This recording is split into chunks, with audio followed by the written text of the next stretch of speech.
And let's move on to the Urbana City Council meeting. We will begin this meeting with the Pledge of Allegiance.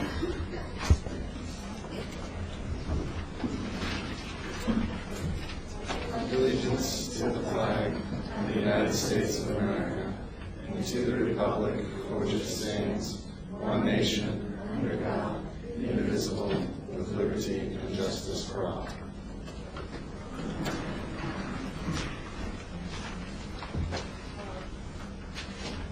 The meeting to order, and would the clerk please call the roll? Ms. Barnes? Here. Mr. Bowersox? Here. Ms. Shenoweth? Present. Mr. Lewis? Mr. Roberts? Here. Mr. Smythe? Here. Ms. Stevenson? Present by telephone. Mayor Pressing. Here. The first item is approval of minutes of the previous meeting, which is May 19th, 2008. I'll move approval of the minutes. And second? Okay, motion by Mr. Roberts, seconded by Ms. Barnes. Any discussion? All those in favor, please signify by saying aye. Aye. Aye. That motion carries, or excuse me, anyone opposed? The motion carries. Are there any additions to the agenda? All right, we'll move on. Is there anyone who would like to address the Urbana City Council? If you do, there's a form to fill out at the back. Well, I think people filled out some of these forms for the public hearing, but they probably really want to talk about the items on the agenda. Okay, Brian Adams, please state your name and address, although I think we know it by now. And please limit your comments to 5 minutes. Okay. My name is Brian Adams. I live at 412 West Elm Street in Urbana. I submitted the landmark nomination for the Urbana Lincoln Hotel. I just wanted to make a few comments regarding the nomination and the way it's been playing out. I'm an archaeologist by training. Most times when I come across a historic site, it's something that's long gone. It's something underground. It's a midden deposit, maybe some bricks and some filled-in cisterns and wells. And so when I hear that a historic structure in my community is potentially endangered, I get very nervous because I can see what ultimately can happen to some of these very historic sites. And that was the case that led me to nominate the hotel. There was a rumor going around that it was going to be demolished several months ago, and a lot of times in this town those rumors proved to be true. So I did submit the nomination. It's in your packet, you can read it. I won't go through the details, but I did just want to make a few points. This has not been a very easy decision for me to make, whether I should have stick with the nomination or retract it, because I'm all for development downtown. I know the hotel needs to be successful. I know it's been a problem, but I also am concerned about the historical integrity of the structure, and I'm very concerned about anything that might happen to it that might jeopardize the original aspects of it that are still intact. It is the product of Urbana's stellar architect Joseph Royer, and it's already suffered to some degree by being incorporated to the Lincoln Square Mall. It has an addition on it, so I'm very concerned about maintaining whatever is left of it historically. And I would hate to see some outsiders come along and compromise the historical integrity or change it to such a degree that it's merely a shell or a shadow of itself. Again, I've been really waffling. One day I think I should retract it and just let things move on. It'll be a good thing for downtown to get the hotel on its feet. Other times I think, no, dig your heels in. You're concerned about history and preservation. Stand your ground. What really led me to stand my ground was I heard that two organizations were supporting the nomination. Illinois Landmarks, which is a state organization for preservation, and the National Trust for Historic Preservation are also apparently sent letters in support of the nomination. Given that backing on a state and national level, I thought that it's not just me that's concerned about this, but there are other people watching what's going on here, concerned about preservation. Not only that, there is a program that the National Trust has instituted where it's called Historic Hotels of America, whereby the National Trust helps communities like Urbana, this size, cities this size, cities bigger, cities smaller, market and promote a building such as the Urbana Lincoln Hotel, selling it on its historic value. And I believe they have over 200 hotels in this program right now. And I'm just concerned that maybe we didn't pursue that route far enough to see if maybe that wouldn't work. I'm not in the hotel industry. I don't know the numbers. I can't crunch the numbers. But I think that that's something out there that could potentially be good for the city and be a good way of keeping the hotel historic and also bringing people into the city. So I'll stop right there and answer any questions. Charlie Smythe. Brian, the part I had the hardest trying to figure out all this is there seem to be like 3 pieces to this building, right? There's the original Royer piece, and then 2 other sections that are not really in the same vein, right? Yeah. So it's hard for me to understand how you throw in all of it into one application here when there's clearly a Royer building in there that deserves preservation of some sort. Yeah. So how do you make this all work? Well, I think, again, I was sort of in this quandary that it's all there right now. I mean, the original hotel and the addition is there. In order for it to work, what's in the addition would also need to be utilized. So I wanted it all to be sort of as a package that it's yes, the historic part is the older part, but I didn't want to exclude anything that might jeopardize the ability of the hotel to function. Is there a way to sort of separate the original Royer piece from the rest of it? In terms of how any remodeling is done, or in trying to make this a functional, modernized hotel? I think it's pretty clear. I mean, I haven't seen the architect's plans of how they attach that northern part to it, but I'm sure it could be done. I'm sure that part of it could be brought into line with the original part. Yeah, that's your question. Okay, thank you very much. Carolyn Baxley.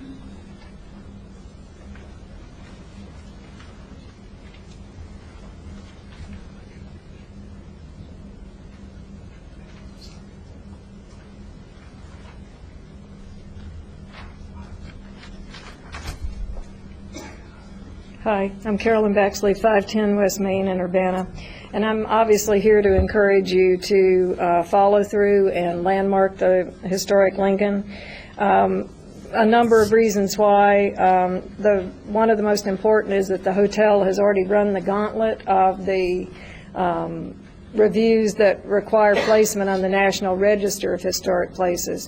This property has national status because it's on that register, and it just seems to me that it would be a little derelict of our duty not to at least consider it very seriously for local landmark when the National Trust has already told us that this property is significant. So that's one of the main reasons it meets those requirements. Also, the city's historic preservation ordinance and the comp plan have identified preservation, and you've been talking about preservation as a priority in the city. So I think it would be a disservice to the community. I think it would be in opposition to the community values in Urbana if we jeopardize this property. This building is the very heart and soul of the downtown. It has been for years. It's struggled. It's had different owners, absentee owners, owners who ran highway motels and really didn't care that much about the hotel.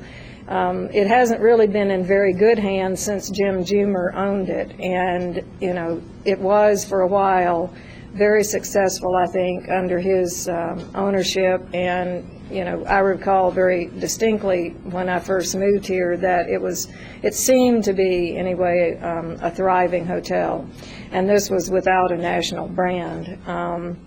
The other main point is that you have a unanimous vote from your Historic Preservation Commission, and it just seems to me that if you don't listen to the experts that you have appointed, the mayor has appointed to review these cases, then why have a commission at all?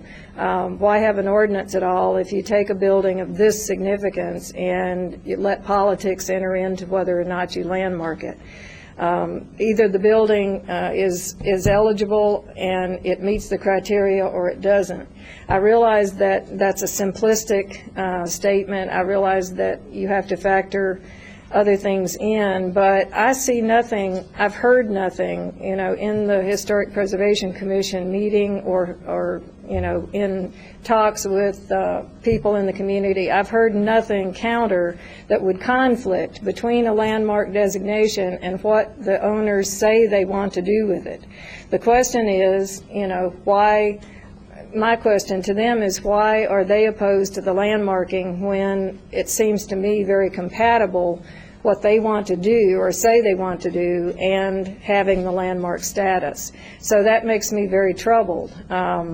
You know, I think that, you know, perhaps some kind of compromise position, you know, could be reached where they might consider withdrawing their objection rather than trying to have Brian withdraw his nomination. I think, you know, if we have some kind of meeting of the minds, put the new owners in the room with some of the more knowledgeable people from the Historic Preservation Commission, and, you know, I know that the unknown is always fearful, or you're fearful of it, and if they knew what they could or could not do, Charlie has questions already, I'm sure the rest of you do. What about the addition? What about this? What about that?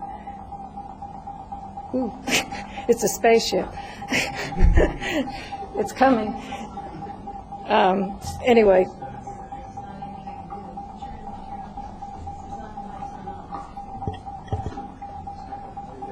Well, you can hear me, right? So there's no problem. Okay, so, you know, like I said, I'm just not hearing anything that says to me that the two goals are not compatible here. And I really would like to, you know, hear more of a meeting of the minds on that. If the owners feel like they really have to have a national brand, my question again to them is, how many hotel chains have they approached? Hyatt, Marriott, Best Western, Lowe's, Omni, all of these acquire and run historic hotels. Have they talked to them? Just saying that two have rejected them, to me, is not good enough to, you know, risk this property's integrity. So I won't belabor the point. I just would like to encourage you to consider these factors, consider that our ordinance actually, you know, sets up the criteria, this hotel meets it, and there should be a really compelling reason here why you should landmark it. So I hope you will. Any questions? Okay. Thank you. Linda Lorenz.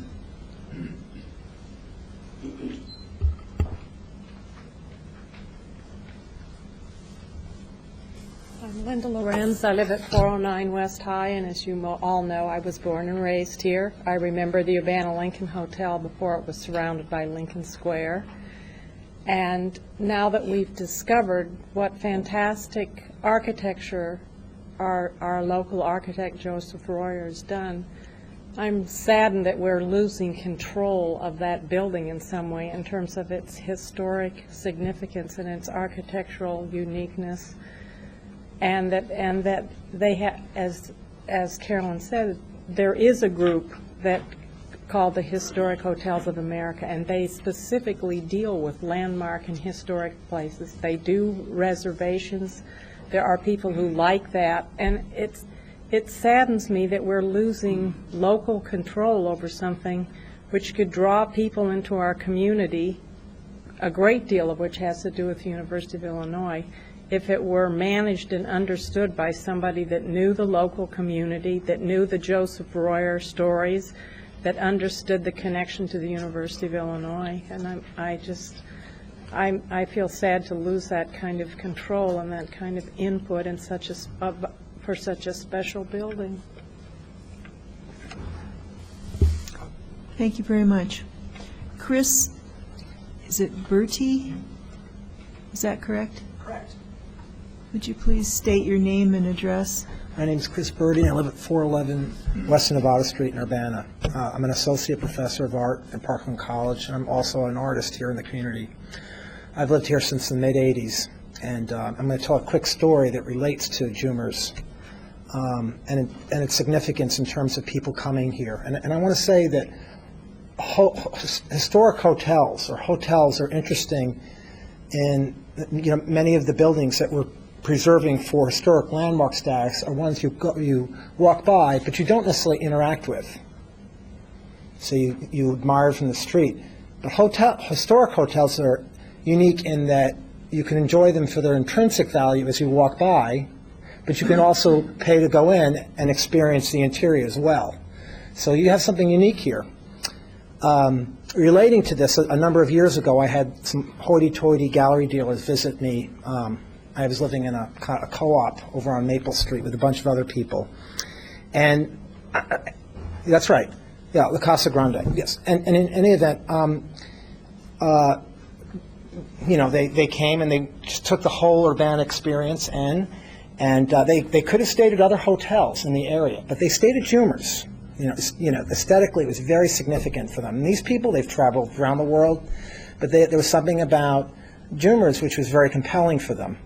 Whenever I have friends visit me from out of town, I take them to, the Carl Mills sculpture, on the west side of the Union, the Sunsinger Allerton Park, and many of the university buildings. We admired the facades, and the university museum as well.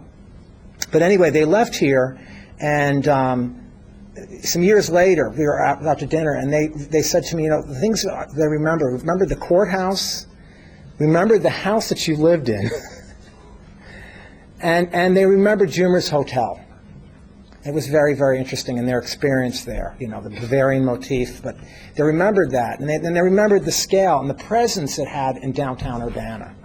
So what you have here is not just some obscure arts and crafts bungalow that a slumlord has let gone to the pits, but you have something which is in a high-focus area in Urbana that can be appreciated. So I'm here tonight to agree with the people that have just talked, but to support to the extent you can. I realize we have to generate revenue, we have to make, vital, but I agree with Carolyn. I don't see why not. There can't be a meeting of the minds, and ask whoever is the owner to please keep the architectural integrity of that building.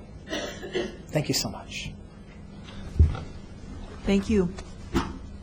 Ilona Matkovsky.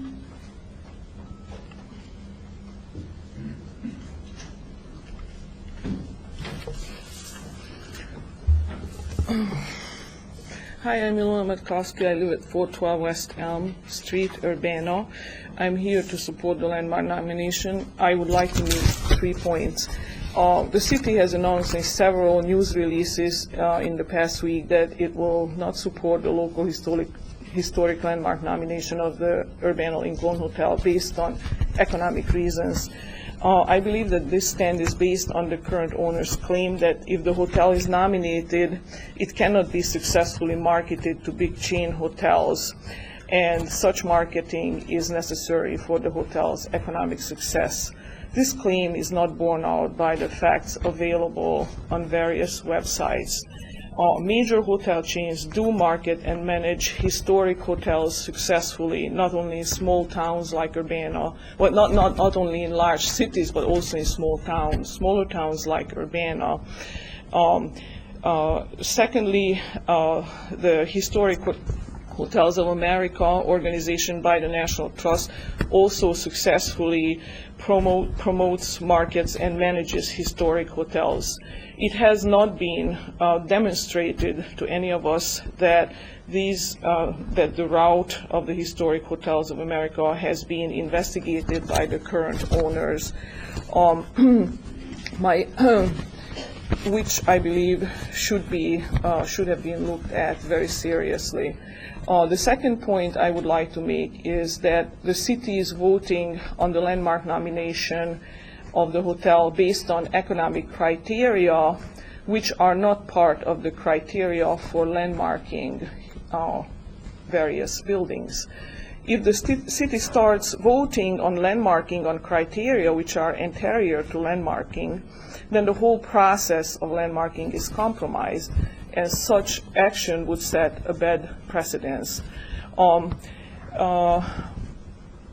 Claiming economic problems with landmark buildings or landmarking buildings has been the very reason that has been used in this city to demolish large parts of this city in downtown, and also very important historic buildings in various historic old streets of Urbana.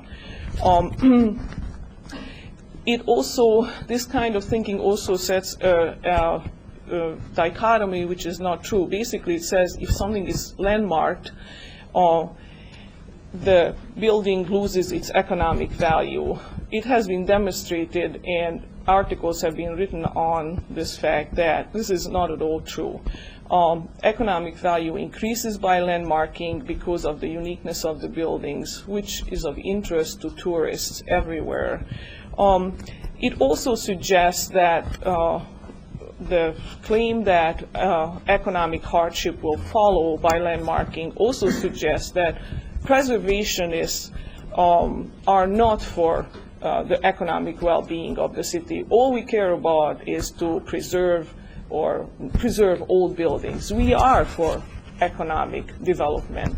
Of course, it would be not in any preservationist interest to have a building sit on a lot and deteriorate and fall apart. We do want economic development, but we also want to maintain the unique character of the city, and this can only be assured if the buildings are landmarked. Our conversation with the owner suggested that they cannot assure that the building will not be demolished or will not be substantially modernized if it's not nominated. So I believe that nomination is necessary to assure that the building is not torn down or it's not substantially altered. The third point I would like to make is that the hotel is the largest and most prominent business building in downtown Urbana, and is on the and it is already a historic National Historic Landmark. It is a major feature of the new Royer Arts and Architecture District and of our city. As a landmark building in an art and architecture district, it has a special value. As a changed modern building, it loses all its value. So I suggest that it is in the city's best economic interest to landmark it and preserve its historic value. I would like to urge the City Council to accept the historic landmark nomination of the building. Charlie Smythe. Alona, I'm still trying to understand this, and so maybe you can, going back to the question I asked Brian, same sort of thing. We have a Royer piece, and we have these two new additions, and in fact, one of the new additions is the Bavarian theme on the outside sort of stuff. Yeah. And, I mean, does that Bavarian theme need to stay? If they wanted to make it look more like downtown, make it look more like the main Royer part of the building? I think 2 points have to be made here. One is that the part of the west side and northwest side of the building used to be the back of the building. That is the part that faces the parking lot and the courthouse, and the library. That used to be the back of the building.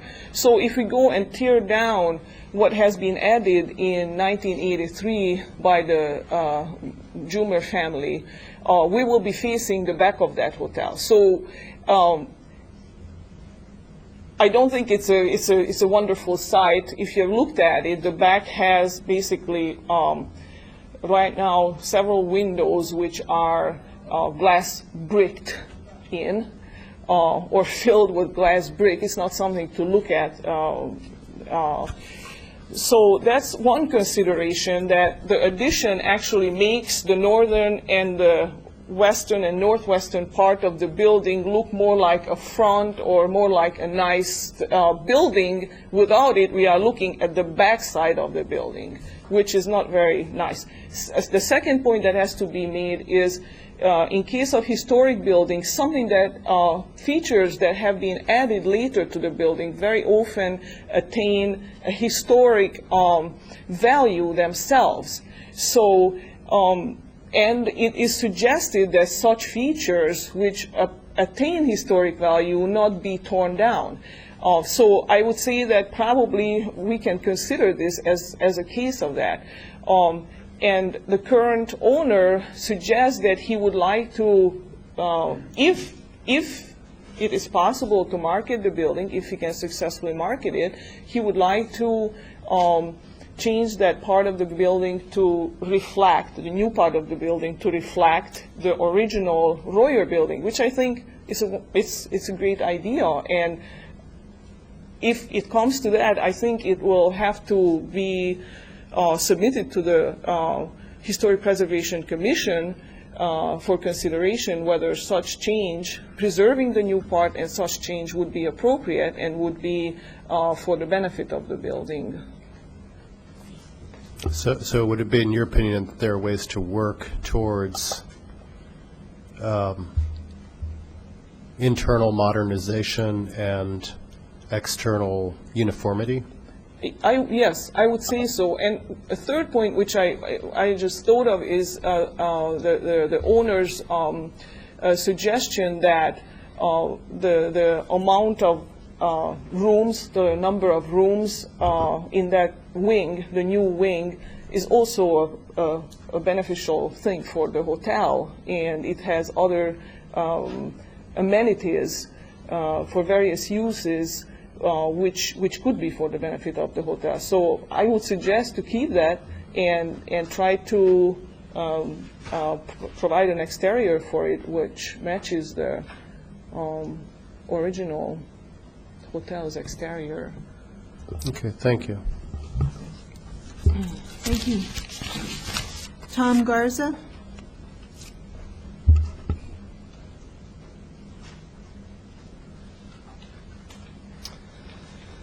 Hi, my name is Thomas Garza. I live at 1212 West Park in Champaign, Illinois. I'm here on behalf of the Preservation and Conservation Association, and I assume you're all expecting to see Karen Coomer in this seat, but she's in Florida right now, so I was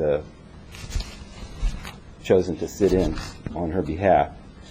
A number of the things that I was going to say have already been said, so I will paraphrase myself and hopefully not take up too much of your time.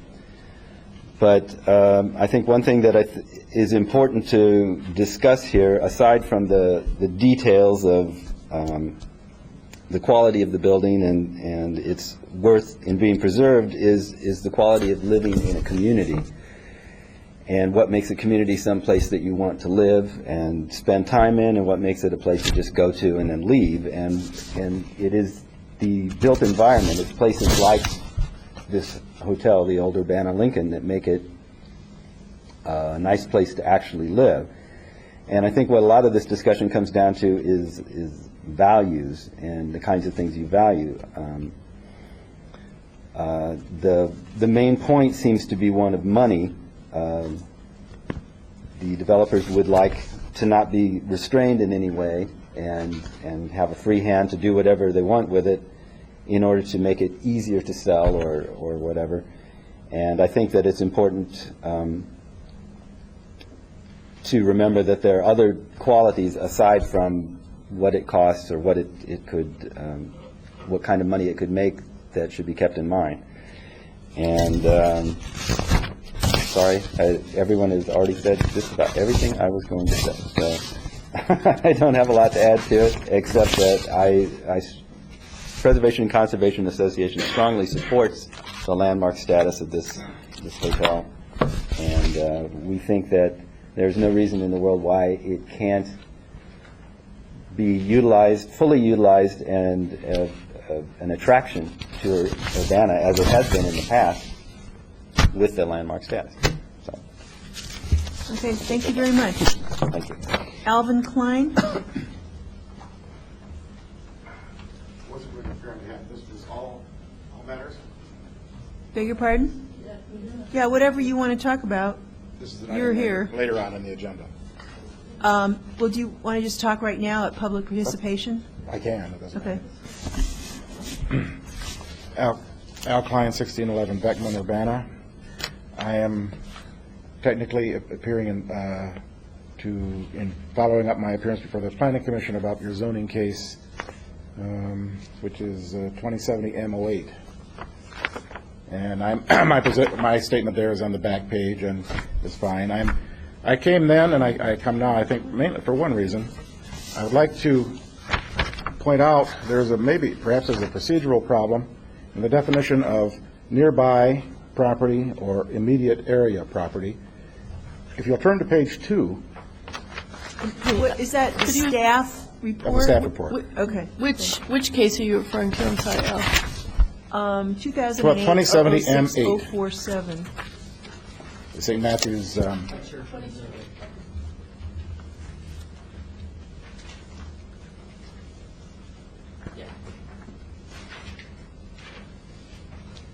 It's interesting that when looking at zoning changes, there seems to be a matter of law, something I've learned more in my hour with Mr. Pollack than I ever did before. But apparently for some legal reason, there's a need here on page 2 to indicate what the surrounding area is, and that's handled by north, south, east, and west. There are other directions, particularly in an L situation. So if you were to look at this and say, well, there's nothing but R3, B3, R4, R3 nearby and affected, I don't believe that's as complete a picture as you might like. If you look at the map a little later on, you'll discover what's inside the L and what's down the L within the 250-foot notification boundary. And I think you'll find on this one, a bit of R1, that corner up there in Eagle Ridge, and then it looks like R1 down just southwest of Amber Lane in the intersection, which are in the notification zone, but which did not receive any mention in the report. So if people went away and missed their notifications, if there's plenty to read, you were just to read the report, you wouldn't see that there was R1 property involved, certainly within the boundary of the corner lot, and certainly affected here. So I think the definition of LaSalle or whatever it is, it might be technically correct, but I wonder if the council might want to think about the 250-foot rule as far as property to be considered by the council when considering zoning changes. I think we're a little literal here in what means nearby. And so that prompted me to go. The technical objection, and I object only because it's given me the leg to stand on. I have to be a supporter object. I don't object to the use. No one objects to the use. The church is a good neighbor. But I am here because the matter of at right. Anytime you upzone, and I understand that's the phrase, you upzone to make it, well, I won't go that. Upzoning makes it possible for owners on that upzoned property to do more by right and not just by their use. But inversely, you have downgraded the rights of nearby properties to protections granted to them by right of the zoning, and you're left with just good land use. And so in this case, I think, and it's in the statements here, we're left with the possibility that if future owners could take advantage of the fact that the strip is now all R4 and put a dumpster in my backyard. Not that close, but that's the idea. The big problem is that instead of the traditional buffer zone of R2, R3 properties, in this subdivision, we've, by various actions of previous councils, previous planning commissions over the years, we've ended up in a position where we have a B3 to R1 boundary at one point. Now, how did that happen? Of course, that happened by the initial softening of the heart to a developer who wanted to build a useful use at the time. But that led to a bit of that boundary. Upgrading, I suppose, when the land was granted to make the R4s along the south seemed easy to do at the time, and it facilitated some fine development there. But that was perhaps a little overkill, and now it makes it inevitable that this corner should go up too. So if you've upgraded to B on one side and R4 on the other side, well, this one's left over, so let's upgrade it now. So in the course of 20 years, everything comes up, nothing ever goes back down, and you end up with what happened. So all I can really say to the council is I was told at the meeting at some of my worries. For example, the boundary on the west between the B3 and the R1 is now protected by they put some trees in and beamed up the land to keep it from the grade from falling. On the south, between what will be the R4 properties and the R1, there's the original farm tree line, which is eroding off a little bit. It's not clear who owns it, and I think there's some erosion of the land into unplanned detention in the south. But I'll take that up with the arborist and probably Public Works, which is what I suggested to do, and I hope they'll come out and take a look. But the main thing I could just say to the council is, in the future, the first up zone is the one to resist when you have a chance to do it. I mean, I think this is inevitable what's going to happen tonight, and I'll probably go before it matters too much. But the first one's the hard one, and I'm here to answer your questions. Charlie Smythe.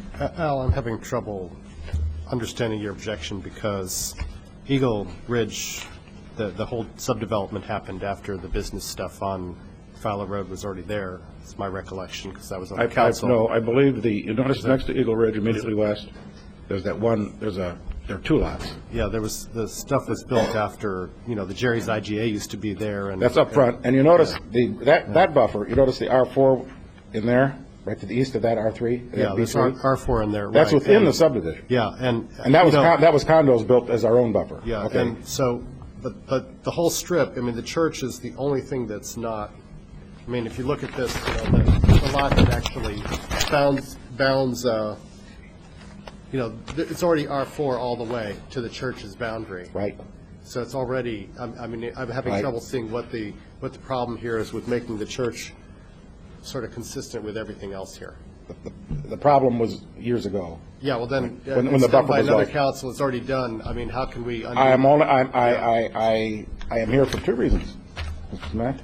One was that I don't believe the planning commission, or you're being given reasonable knowledge of all the surrounding areas when these things are presented to you. There's a definition here that I think is being soft. Number two, that R1 to R4 was objected to at the time. It was not inherently from the beginning. The east side of the red zone south of Mumford, that black line down there, that was originally another R. Al, you might object to that back then, but we're dealing with a church that's separate from the rest of all this. I mean, I don't see. Okay, yeah, you have an objection to something that happened in the past. We can't undo that. Yet you seem to be asking us to undo something that's been done, and I am not. And it doesn't have any real direct impact on the church property here. I am not asking you to do anything to rectify the past, and nor can I ask you to promise that bad things won't happen in the future. I'm just pointing out to the council for your collective memories, the next time the case comes along that you're asked to do, and you probably will be, an R1 to B3. This is That is an issue that I present to the council on its own merit, if it takes a separate topic. Don't do it next time. I agree, right now, there's not much else you can do. Thank you very much. Georgia Morgan.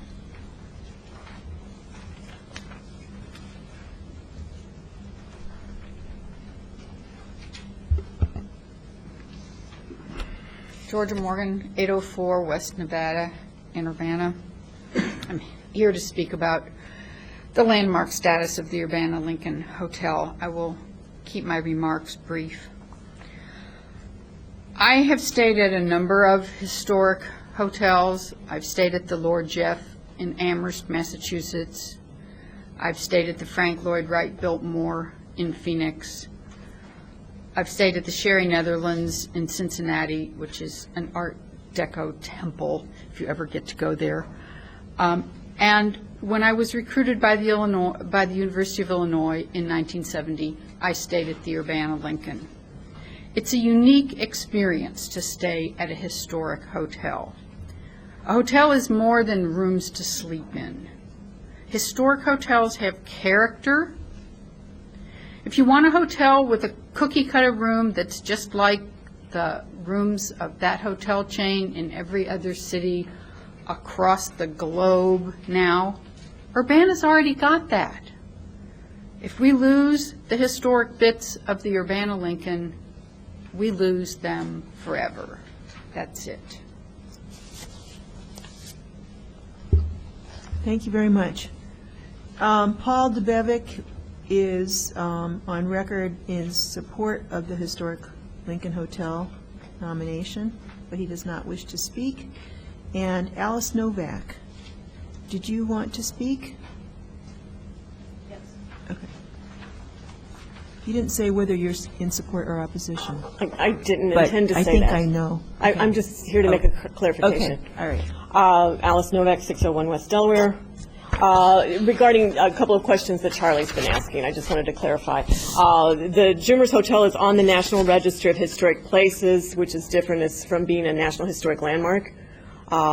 National Register of Historic Places, it's on there simply because it's hooked on to Lincoln Square. The designation was sponsored by and was researched by the property owner of Lincoln Square. There's no way to separate the two buildings because they're connected, so it becomes a very pragmatic issue, and in the eyes of the National Register program, it's one building because of the way it's situated right now. So I wanted to clarify that. National Register itself has no restrictions or anything as far as the status of being on the National Register. I should add that that the listing is for national significance. So Lincoln Square with Jumer's Hotel connected is potentially eligible to be a National Historic Landmark. National Historic Landmarks are only of national significance. National Register of Historic Places listings may be of local, state, or national significance. Thus the distinction. No restrictions for being on the National Register if a property owner chooses and qualifies for the 20% rehabilitation investment tax credit. Then restrictions kick in as part of that tax credit. It's a choice of the property owner. That tax credit is for income producing properties, and both the interior and exterior proposed work would be reviewed and would need to be approved by both the State Historic Preservation Office, which for us is the Illinois Historic Preservation Agency, and the National Park Service. That's a choice of the property owner to do that. The representative of the hotel's property owners has absolutely said that they would not be taking the 20% tax credit. Local designation, just to be straight as well, no interior review. Our design guidelines are, I believe, an exact copy of the Secretary's standards for rehabilitation projects. Those are the 10 broad-based rules that the State Historic Preservation Office, the National Park Service follow for the 20% tax credit. The difference in our case being it would only be for the exterior review.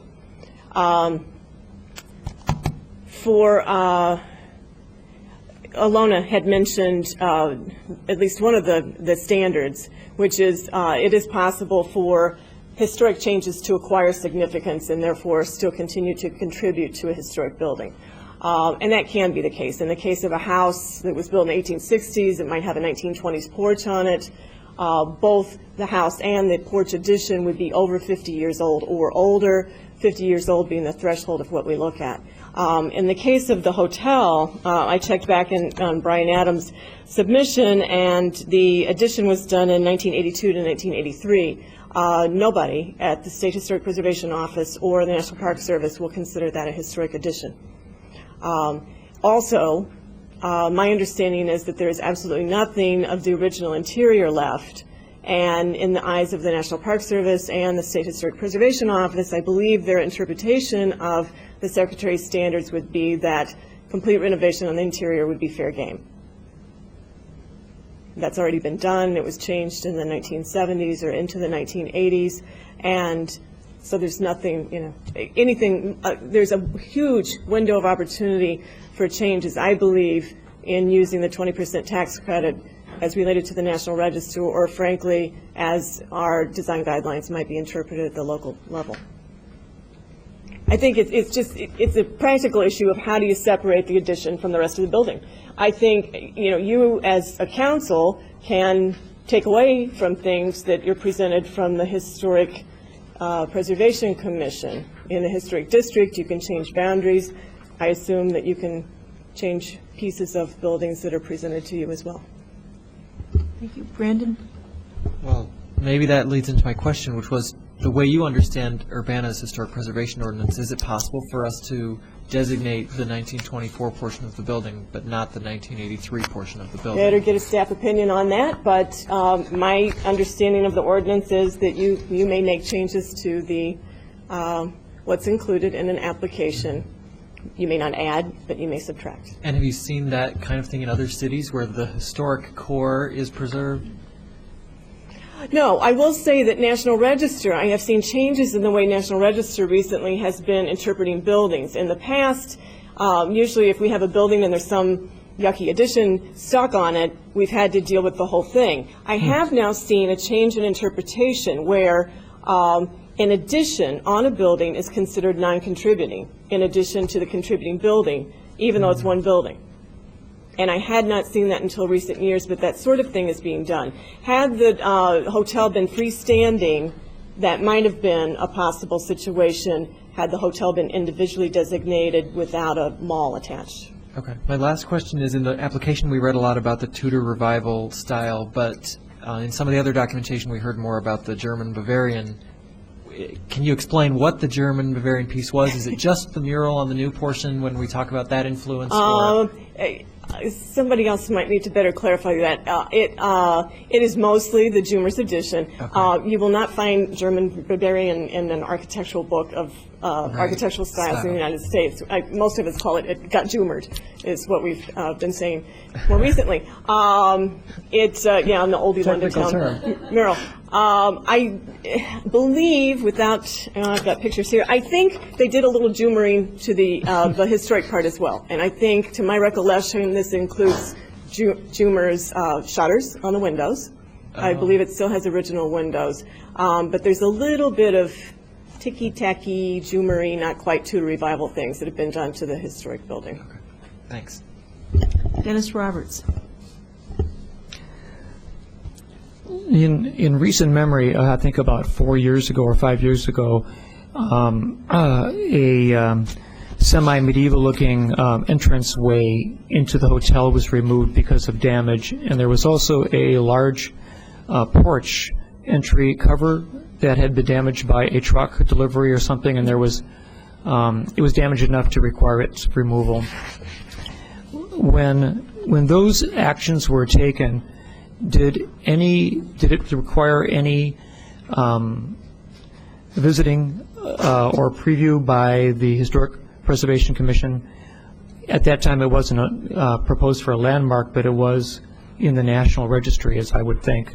Yeah, just by the fact that it was listed in the National Register, no. You can tear down National Register buildings, you can paint them pink with purple polka dots, you can line it with neon lights, no restrictions. Mm-hmm. I remember hearing that somebody had smacked into it, and I think it was an emergency situation. I think, wasn't it? It was, Libby would know this. I'm looking at Libby because I think I got a phone call. Mm-hmm. No, and I think that was an addition anyway, and it was a modern addition, so it had not gained significance in time. One thing I should say is that one of those other 10 broad-based secretary standards that we deal with in our ordinance, as well as the 20% tax credit, is that thou shalt not create a false sense of time, which is exactly what the Jumer thing did. And so, you know, more importantly, that points to people who put on these phony colony, you know, entrances on buildings and things like that. If it's modern, it's great if it can be respectful modern, such as the addition on our library. It's just not supposed to be a copy in that sense. So respectful modern design. So can I ask a follow-up question to that statement? Then the exterior of the north wing, the grand hall, and the one-story current entryway that faces the library, the pre-library, being new additions from 1982 approximately, even though they have I'm not quite sure if it's a Tudor look with some Bavarian touches or what. I always assumed it was just another kind of a Tudor look. But you're saying that basically being applied as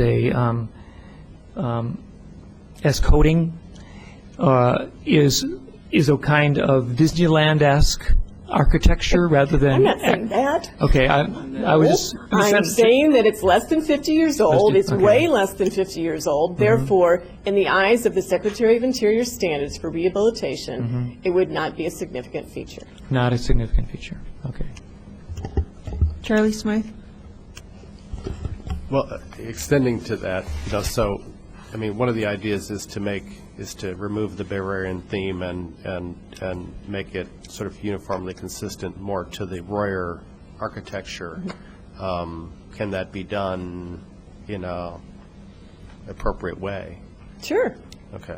It can, and without maybe violating not. your thou shalt not Right. provision here? Right. No, I think, you know, I think the library is a fair example of what we've seen happen.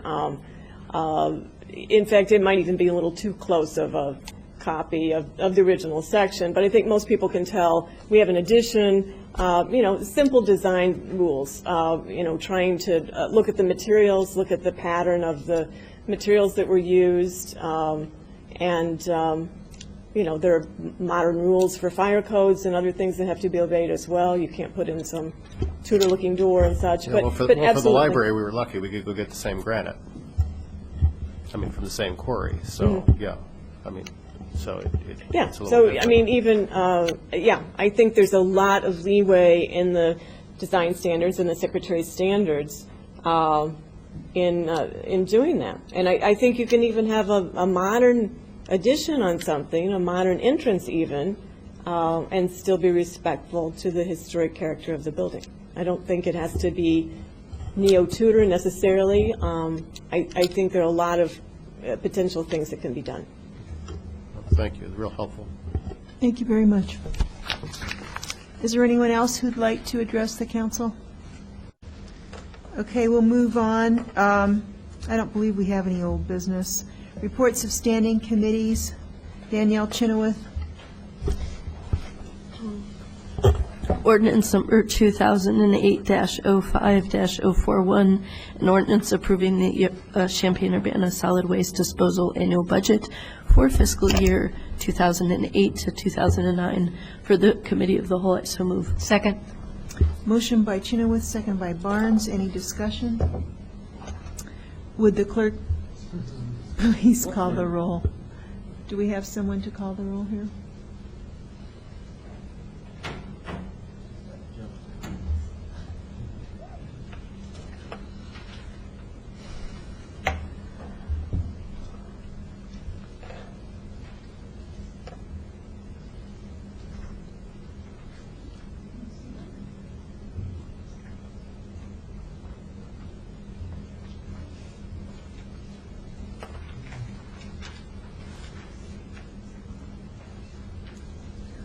This is the first ordinance under the Committee of the Whole.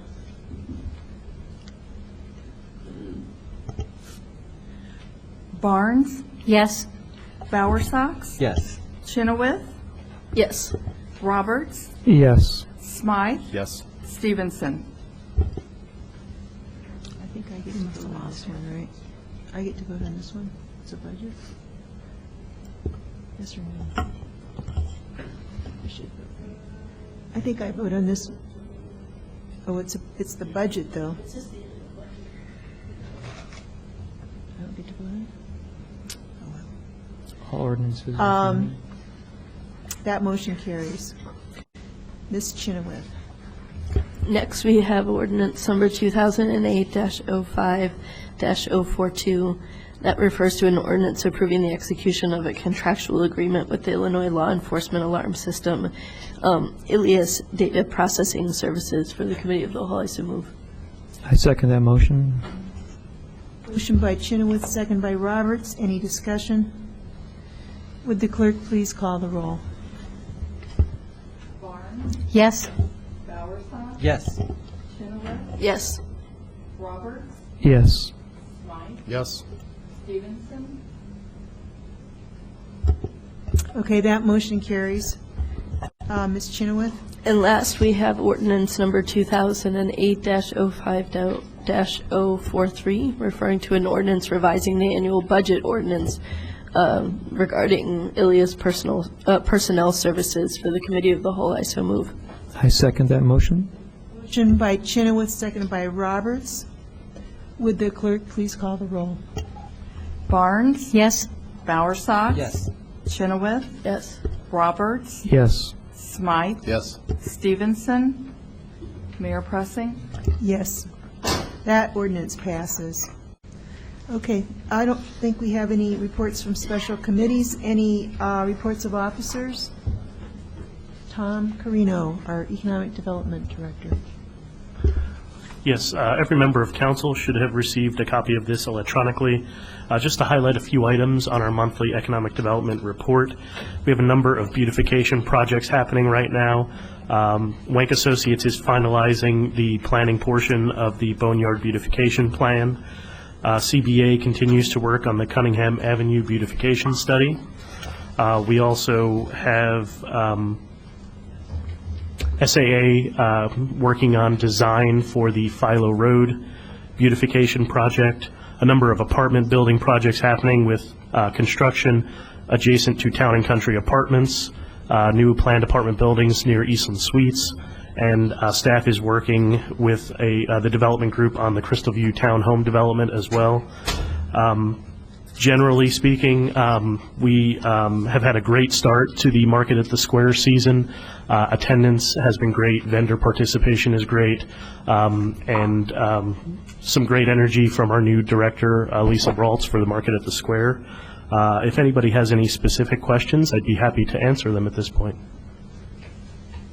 Brandon Bowersox. Have you had recent contact with the folks who are opening the coffee shop at Stratford, the Morning Cup and more? And do they have a timeline of when we can go get a cup of coffee?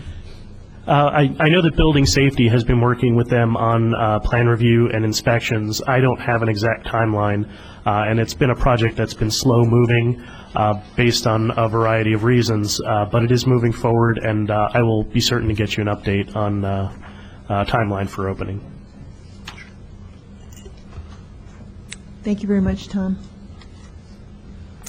Any other officers with reports?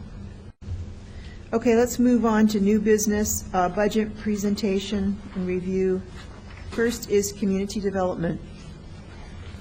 Libby Tyler. I just have some short remarks and wanted to sit here so I could see you all. Community development appreciates council support and the new budget. We've been very busy. We appreciate your patience with some projects that we've been working on. There are several major projects that are nearing completion that you'll be seeing in coming up months. Just to name a few, design guidelines for the Lincoln-Busey corridor, our Crystal Lake area plan, zoning changes in East Urbana, modifications to the zoning ordinance, including improvements to our lighting and signage, and some fiscal assessments that the mayor's asked for. So we've been very busy and have more yet to accomplish. And I believe we'll be doing a council goals update with Councilman Smythe next week. Couple small changes in the proposed budget that impact community development. And again, we're appreciative of these proposed changes. First is to upgrade our historic preservation planner position from a half-time to a three-quarters time, and also to add benefits to the position. Very appreciated, and we're doing this by transferring our community development intern line items into that professional position. So we anticipate that this would be about a half-time in historic preservation and about quarter-time in planning, particularly related to neighborhoods and design review and activities of that nature. The other change, also a small change but means a lot, is the now formal inclusion of a public arts program within the city budget, and in particular an increase in that staff position from half-time to three-quarters time, and again with benefits. Very appreciated, and that position would focus on the arts as well as related economic development activities. So very meaningful to us. We appreciate that. A couple of updates. You'll remember last year we added another whole new program, the rental registration program, and that enabled us to add a second housing inspector. It's been a very successful program. We're making great progress with the housing inspectors inspecting our systematic multifamily as well as the 1 and 2 family for rentals, and we'll be doing an 18-month review of that ordinance in July. So that we'll be coming back to you on that. We do believe it's an improvement for the city and has created a safer rental housing stock for us. I'll also mention, I guess this will be heading into my 8th year as a community development director, and beginning to see some nice stabilization in the staffing. Far fewer vacancies this last year than we had seen, and that's great to see that, and appreciate the support and retention and improving the positions to allow that to happen. As Tom just mentioned, we do have this year a new market coordinator, and I think the market's off to a great start, and probably next year we'll be looking for improvements. So come to the market and make some suggestions, and we'll be doing some surveys and listening to customers and making improvements next year. Any questions? Charlie Smythe. Libby, do you have any, well, thanks for your comments. Do you have any idea the timeline for Crystal View? Will they really be able to start construction this fall? Yes, they will. They plan to start in October, and there's still some more work to be done, but we're finalizing the site plan. They'll be doing subdivision plats. Their engineers are working on it. We did have a sewer break that will be mended, so we're making progress there. And yeah, it's finally happening. And there's another case where I think it's taken us 5 years to get to this point. Yeah, okay, what about the connection into the Kerr Avenue project that we've got? The current preference of the certainly the Crystal View developer and the potential developer for Kerr is that be an emergency and pedestrian access only. But we're studying that currently. So we may not, in fact, have a full vehicle access. We may just have emergency access. Seems to be the preference for both development groups. So that's... It would let us have the maximum use of the property, though, right? Yes, yeah. Yes, it would. And we've done review with city engineer and fire, and both find that to be acceptable, that difference in the layout. Thank you. Dennis Roberts. Libby, I'm thinking, I guess, of the future, and I would just like some clarification on one question that I've had for a little while. Does the city currently have commercial noise ordinance levels? We have a noise ordinance, as I recall, that really protects the impacted party and doesn't necessarily matter, if you're residential or commercial. If you're being impacted, the police will do enforcement on that. I know with industrial level noise, then we rely on state standards as well. But I do not do noise enforcement, and the only reason I know a little bit about the noise ordinance is through our team efforts to improve it, so I may not be the best person to answer your question. Lynn Barnes. I'm thinking, Libby, that we're probably in pretty good shape in terms of having the staff to be responsive to developers in terms of their plans and that type of thing. And if not, is there any money in there in case we would need to add some man hours in some way to speed up things to meet developers' needs? Well, this is, what we've done is we've budgeted overtime, and we increased that allotment this year. If we need to transfer that to like a contract position or a part-time on-call type of position, we certainly could do that. Another thing we could look at is working with our housing program, perhaps to shore that up. But that's something that we probably should have a little more discussion about. We feel that we are keeping up. It does get busy, and we've had high levels of development activity. We've got a great building safety report that shows that activity continuing, and we've been able to use that overtime arrangement, but I think it would behoove us to have other options as well. Okay, thank you. Danielle Chenoweth. On the topic of retaining staff, I have a question, which is, and it's kind of hard because I know in the supplemental expenditure report, I was trying to figure out how many part-time staff we have, but I think we combine, a half staff person here and a half staff person there, so I can't figure out from this document, but I guess I'd state my concern, and perhaps you can speak to the concern, which is when we have part-time staff, frequently that means that they don't have benefits, and from a kind of ethical standpoint, as a city employer, I think a governmental employer, we need to be able to provide benefits to our employees, whether they're half-time or full-time. And sometimes I've seen the tradition, especially with the past administration, was to add, a quarter time or a half-time or three-quarters time, so we didn't have to pay the benefits, and so we kind of nickel and dime the employees. That said, I've seen us, starting to move towards going from, three-quarter time to full-time and trying to bring people in and retain staff members over a long time. And certainly that saves the money in terms of the city money, in terms of training, et cetera. How many folks do you have in your department who are half-time? And do we provide, what's the benefit, what kind of benefits do we provide people who are part-time rather than full-time? With this budget, we'll have 3 part-time positions in community development, all with benefits. So that's a change for the positive. We do have our market employees, and that's definitely part-time. The hourly rate is adjusted, but those are not benefit positions, although we do have some city employees who don't work full-time, who choose to work the market. I think we've had one clerk typist who's been part-time. We increased her from half-time to three-quarters time with a housing program. That works well for that individual. The benefits for her and the other part-time positions are prorated, so it's a good, equitable approach to part-time employment. And there are some employees who do prefer that it not be a full-time or full-time plus.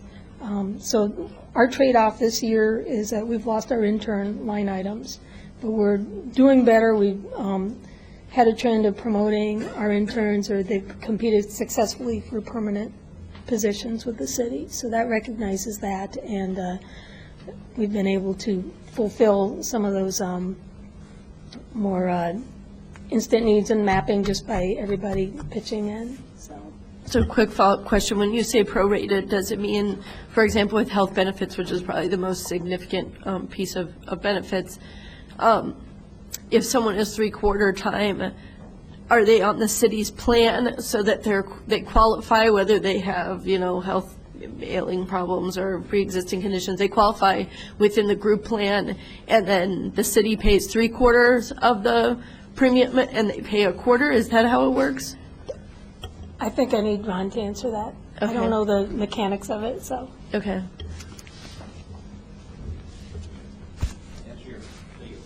Yes, they're automatic. part is, if they work 50%, they would get, the city would pay 50% of the benefits, and they would have to pay the other half. If they work from 50% to 75%, let's say 2/3, then the city pays 75% of the benefits. Once they hit 75%, the city pays 100% of their benefits. Thanks, I appreciate that. Any other questions for Libby? Okay, thank you very much, Libby. Thank you. Next budget to be considered is finance. Ron Eldridge.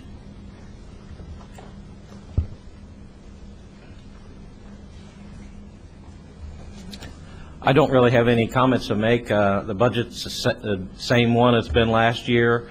Our increase was 4.2% in total. And I was just looking as, salary benefits make up, over 80% of our budget. So if you have any questions, I'll try to answer them. Thank you for setting a good example. Any questions? Okay, thank you very much. City Clerk, Phyllis Clark. Well, the clerk's budget is probably 99.9% contractual, so it stays the same pretty much every year. We don't really have any ability to play around with any funds in the clerk's office, so we're set. There isn't anything. Okay, any questions for Phyllis? Thank you very much. Urbana Free Library, Deb Lissick.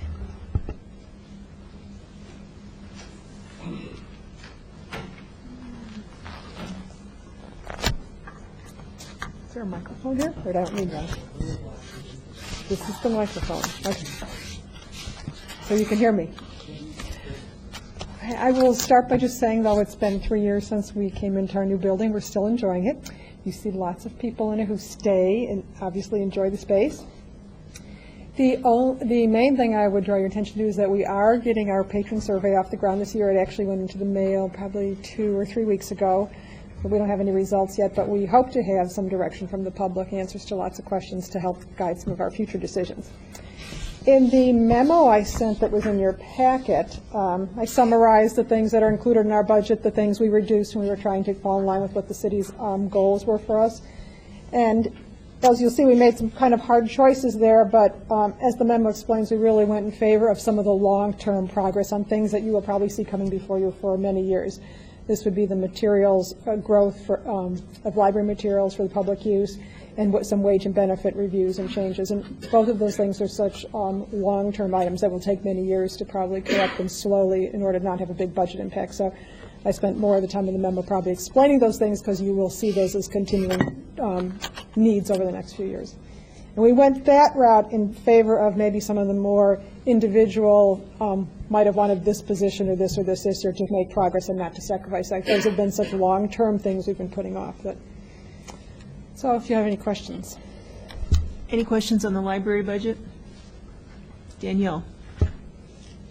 Yeah, I appreciate the detail of your report. I have a question. Is it still the case that folks who have late fees who cannot pay the late fees, do they have any alternatives in the Urbana Free Library, such as working off the fees?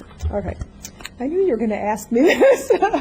We have a committee that has started working on this. Actually, when you brought it up 2 years ago, we did do some looking at it right then. One of the things we did is go back and look at debts that had been out there a long time, which we probably really had no hope of recovering anyway, and tried to assess some of the impact of when is the fee such that if somebody comes back to the library and wants to get a library card, and the first encounter that person has is that, oh, you owe us $35 from 14 years ago, is that the kind of conversation we want to have? So truthfully, at that time, we did go through and do some cleaning out of old debts. It wasn't the first time we've done it. I will say we've done this in the past. It's not a systematic thing, but it is, again, something we weigh the value of. Sometimes those debts occurred when somebody was a child and the parents were responsible, and the person's now returning as adult. And so we do that periodically. We have some limitations on us in that there's so much movement between libraries in this area that we don't really have the right to waive any kind of amounts for charges that are owed to other libraries. So if they borrowed at a different library, or if we borrowed a book from another library for use there, we don't have any right to waive those. But we occasionally go through and take those. So we did do that 2 years ago when you had first requested us to look at it. We have a committee right now looking at it, and we're calling it kind of the amnesty alternative, because originally your request had been for amnesty. We were looking at volunteering, which again had been one of your suggestions, and books for prisoners was what you had suggested at the time. Probably if we'd acted at the time, they might have been interested, but I understand that at this point now they really have quite a lot of volunteers and regular volunteering through churches and other community groups. So our committee right now is steering a little bit away from the volunteering aspect because of the management issues for ourselves. We knew all along that we have our hands full just taking the community service workers that we take from the court diversion programs. So we had been willing to cooperate with another agency. It has management issues. We're beginning to be a little bit concerned about there's so much talk about liability of volunteers, places that now do background checks and all that. We would have no way of saying when we're referring people to another agency that we know anything about the people. So we started backing away from that a little bit, and what we've been putting our effort into it, and I don't want anybody to call me tomorrow because we have quite a few months still of planning to go, but we're looking at trying to develop a sort of, how to use your library card responsibly kind of education class, and be able to use it in the same way that the safe driving classes work, where you can have a minor ticket waived in exchange for attending a class. So we're beginning to work on some kind of curriculum where we can explain kind of the good way to use your card, how to stay out of trouble on it, because really you don't have to have any fines on your cards if you use the library a certain way. So we're working on that, and our first, truthfully we're developing it at the teenage audience first. When we went back and did some of the waiving, we also looked statistically at things, and really a large percentage of the people who are in trouble on their cards and get to the point where they can't use the cards because they owe too much tend to be teenagers. So we're looking at them as the first target to try to work out that idea, and then would be able to try to expand it to adults later. The other thing in relation to teenagers, because they probably are the kind of where a lot of the problems start, we're looking at the possibility of trying to come up with a concept of a provisional or a starter card where you have maybe tighter restrictions on how much you can take out at one time until you get past some degree of use where you know you've figured out how to use it responsibly. The other thing we're exploring is whether we could help with making returns easier, with like one of the goals being if you could return materials easier, you might not get in trouble on the overdues in the first place. So I have had some initial conversations with the middle school and high school about the possibility of returns there, and I can't say for sure whether we'll have that, but because for us, there will be some costs involved in terms of transport, picking up things, locating things there, which is not in our budget request. All of this is really the most appropriate type of initiative for a grant, because when you think about it, all the things we're trying are things that are kind of costly to develop the concepts and put the pieces in place, and it's all on hypotheses, hoping that you're solving the problem, and so you're really trying to test something out. Unfortunately, most of the grants in the library community right now are aimed at technology initiatives, and so we're basically going ahead, trying to do the legwork and trying to figure out how to get there, when ideally some of this stuff will be a little bit costly to try out. But that's most of the direction I think that we're taking right now, and I really hope we have things in place. I think our aim is for the beginning of the school year to try to have something in place to start with teens. And then from there, I do realize there are adults who also get into the same situation on cards. But when the staff group that started looking at it, they realized that a lot of it really starts with the young people who don't have a sense of how to sort of stay out of debt in the first place. And it's really an education process at that age. So we like the class idea, partly because you get back at trying to get at solving it in a way that you don't have a repeat use, if you can help people learn how to use it. So, just two quick follow-up questions. The first is, what about children? This started as an issue for me when my 3-year-old friend couldn't check out things from the library because he had overdue fines and was close to homelessness, and so wasn't in a position to actually be paying fines on a library card. 3-year-old? And he was 3 years old. And so the question is, he lived with me for a period of time with his mother until they had a stable home situation. So my question is, with a class, that sounds appropriate for teenagers and adults, but what about children? I understand it's still the case that if kids get fines, and we're talking about very young children, they're stuck if their parents can't pay or won't pay. Children actually, unfortunately, they don't sign for their own cards. It's the parent who signs. So all the way through 5th grade, the parent has signed for the card, so the parent's really responsible. In that case, I don't have a lot of choices because it's really the parent who has to come up with the ability to clear that card. Now, if that card is cleared, and I've seen families clear a card, so the child has use of the card even though the parent may not have cleared the card. Is it possible that when you start this pilot program, you could also target people with children, where the children are the folks who have maxed out their card and the adults could attend the class, so that both groups could be targeted? Since I think once we move to incorporating adults, I think we'll be able to handle that situation at the same time, because the adults are somehow critical to that process. It doesn't help to have a 6-year-old attend how to use your library card and how to return your materials on time when that 6-year-old can't get to the library and take care of that himself or herself. So I think that piece would have to come in when we get to that stage. Have you had a chance to talk to the Gainesville Public Library that has no late fees? No, I haven't. But now, late fees, the real issue for late fees, it really, even though it is part of our budget, it's really insignificant in terms of revenues. Really, probably 90% of our budget may be from property taxes. The real purpose of late fees is to get materials back into the library so other people can use them. So if we have one copy of something, we have a 37,000 population, that copy has to make its way around. So the purpose of late fees is actually to get things back into the building.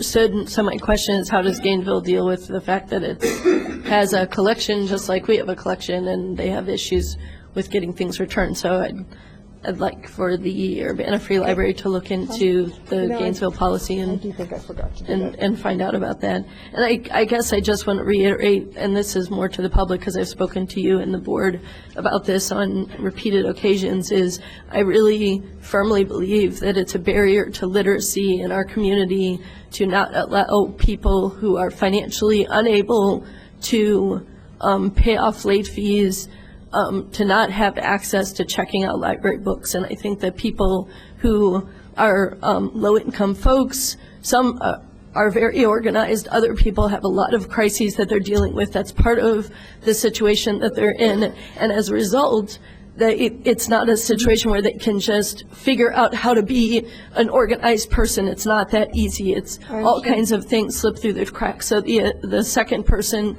who came to me with this issue was a 14-year-old girl who's in Champaign who loves the Urbana Free Library, so she would actually walk here from Northwest Champaign and check out books at the library. She frequently had $75 of late fees on her library card. She was constantly trying to she had a lot of chaos happening at home and in her life. And we actually held 2 parties to raise funds to pay off her late fees at the Urbana Free Library so that she could continue to check out books. And it just seems like the argument that folks just need to learn how to turn in their books, that it's missing a component.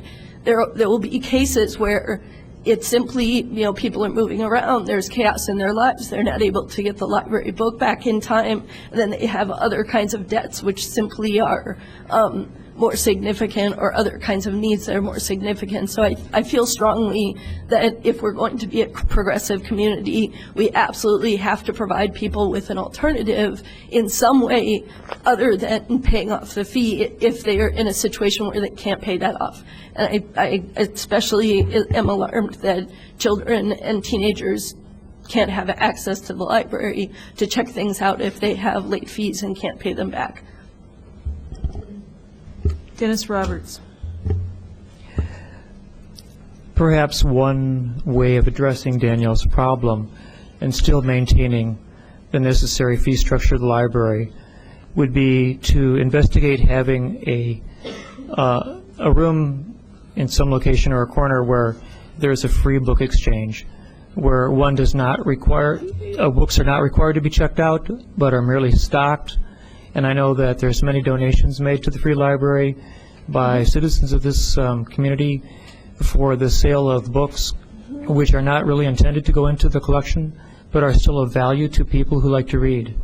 And I think that if there was a children's library shelf where you were not required to use a card, but you could just come and take a book without any expectation necessarily ever seeing that book again, because these books have been donated to the library itself, or a child could bring the book back or exchange it for some other book of any value at all.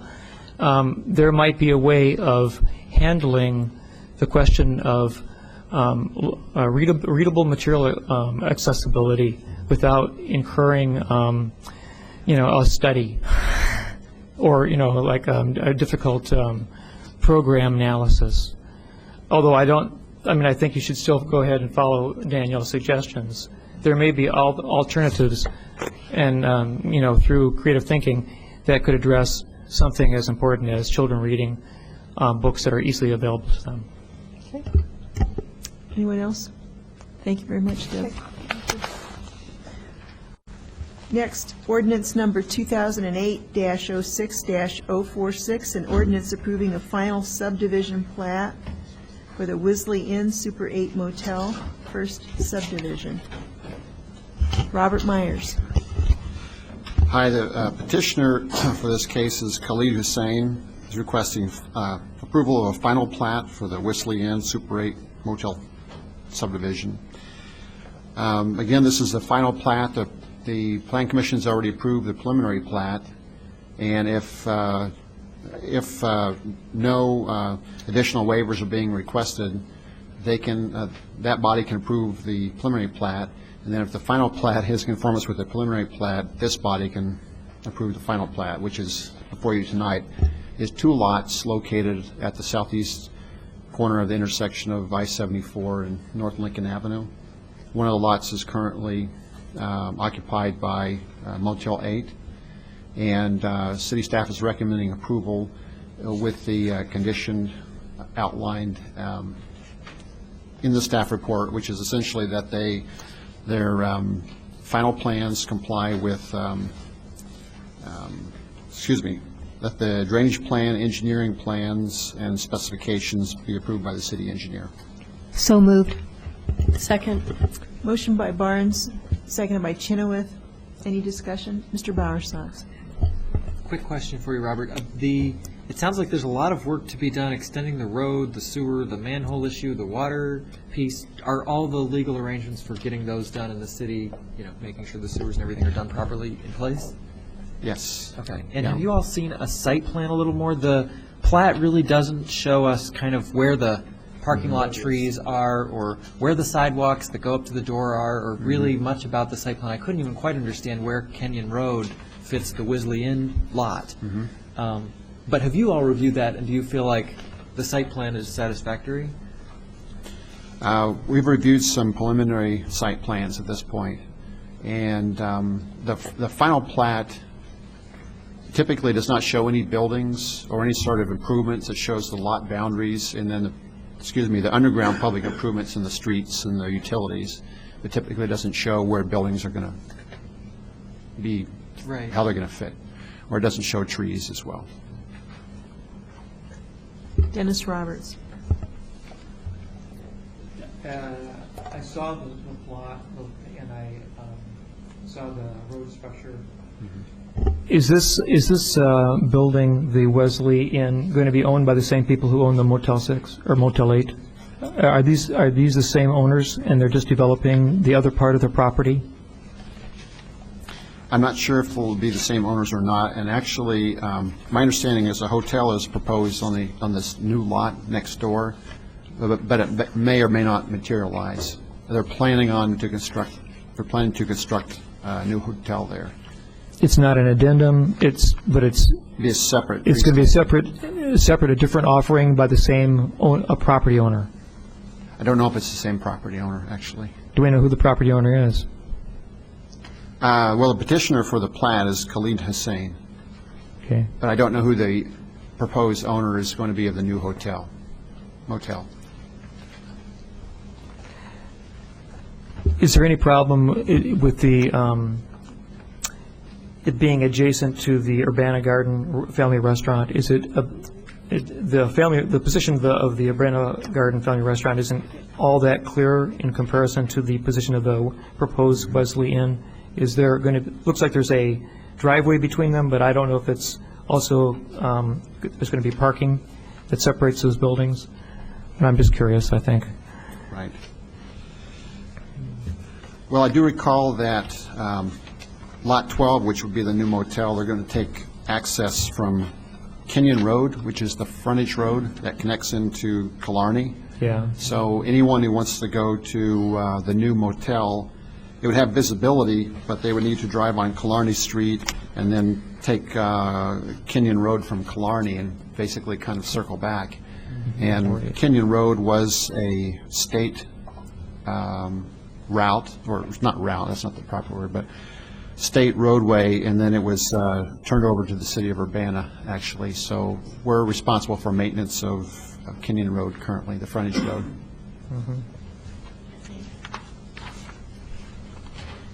Any other questions? Would the clerk please call the roll? Ms. Barnes? Yes? Mr. Bowersox? Yes. Ms. Shenoweth? Yes.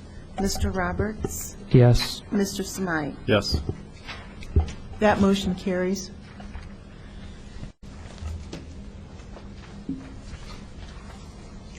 Next, ordinance number 2008-06-047, an ordinance amending the zoning map of the city of Urbana, rezoning of 2200 South Philo Road from R3 single and two-family residential to R4 medium-density multiple-family residential. Robert Myers. Okay. Thanks. This is a request by St. Matthew Lutheran Church, located at 2200 South Philo Road.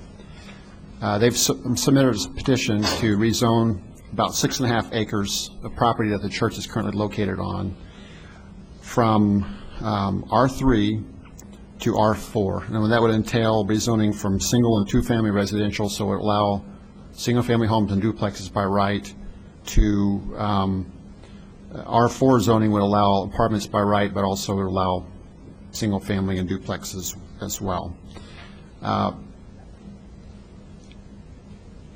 After placing the legal ads and the signs on the property, we got some calls from concerned citizens. Oh my gosh, is St. Matthew planning on moving? You know, what's the case? Actually, this came about because St. Matthew Lutheran Church, a church is not allowed by right in the R3 zoning district. So they've been there since 1962, and when it was built by right under that existing zoning district. The zoning changed on the church such that it's no longer allowed by right. So now they're looking at building an addition of about a little over 4,000 square feet, 4,800 square feet. It would include a nursery, youth activity room, restrooms accessible to persons with disabilities. In order to do that, it require, under current zoning, a special use permit. So the question is, well, do we continue requesting special use permit anytime we want to do a building addition, or our property is already under two different zoning designations? It's split right now.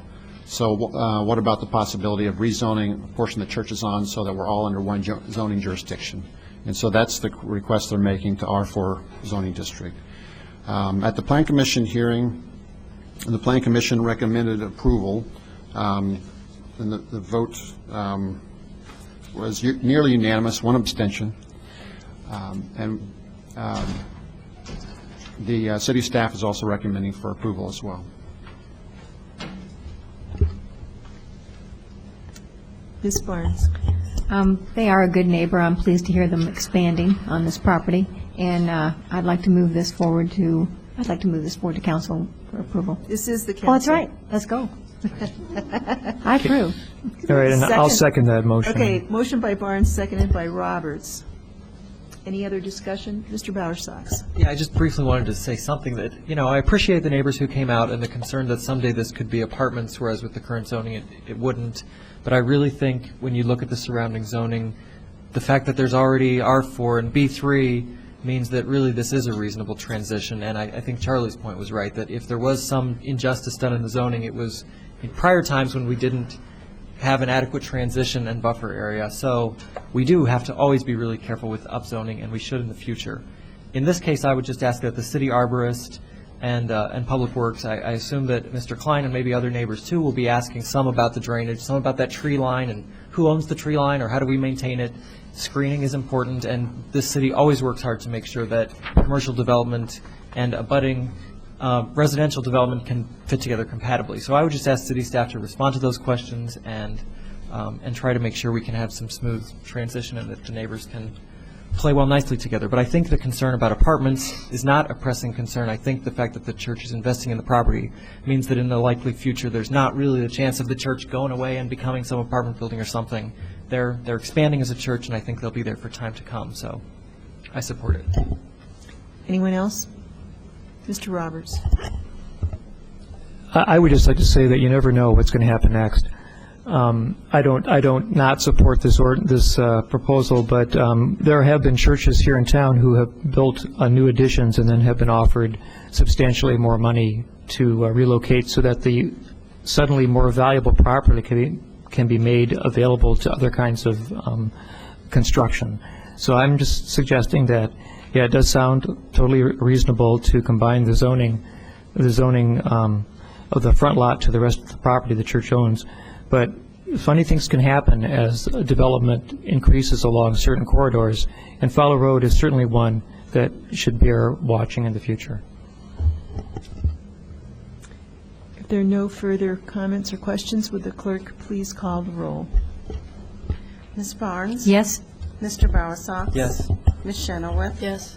Mr. Roberts? Yes. Mr. Smythe? Yes. That motion carries.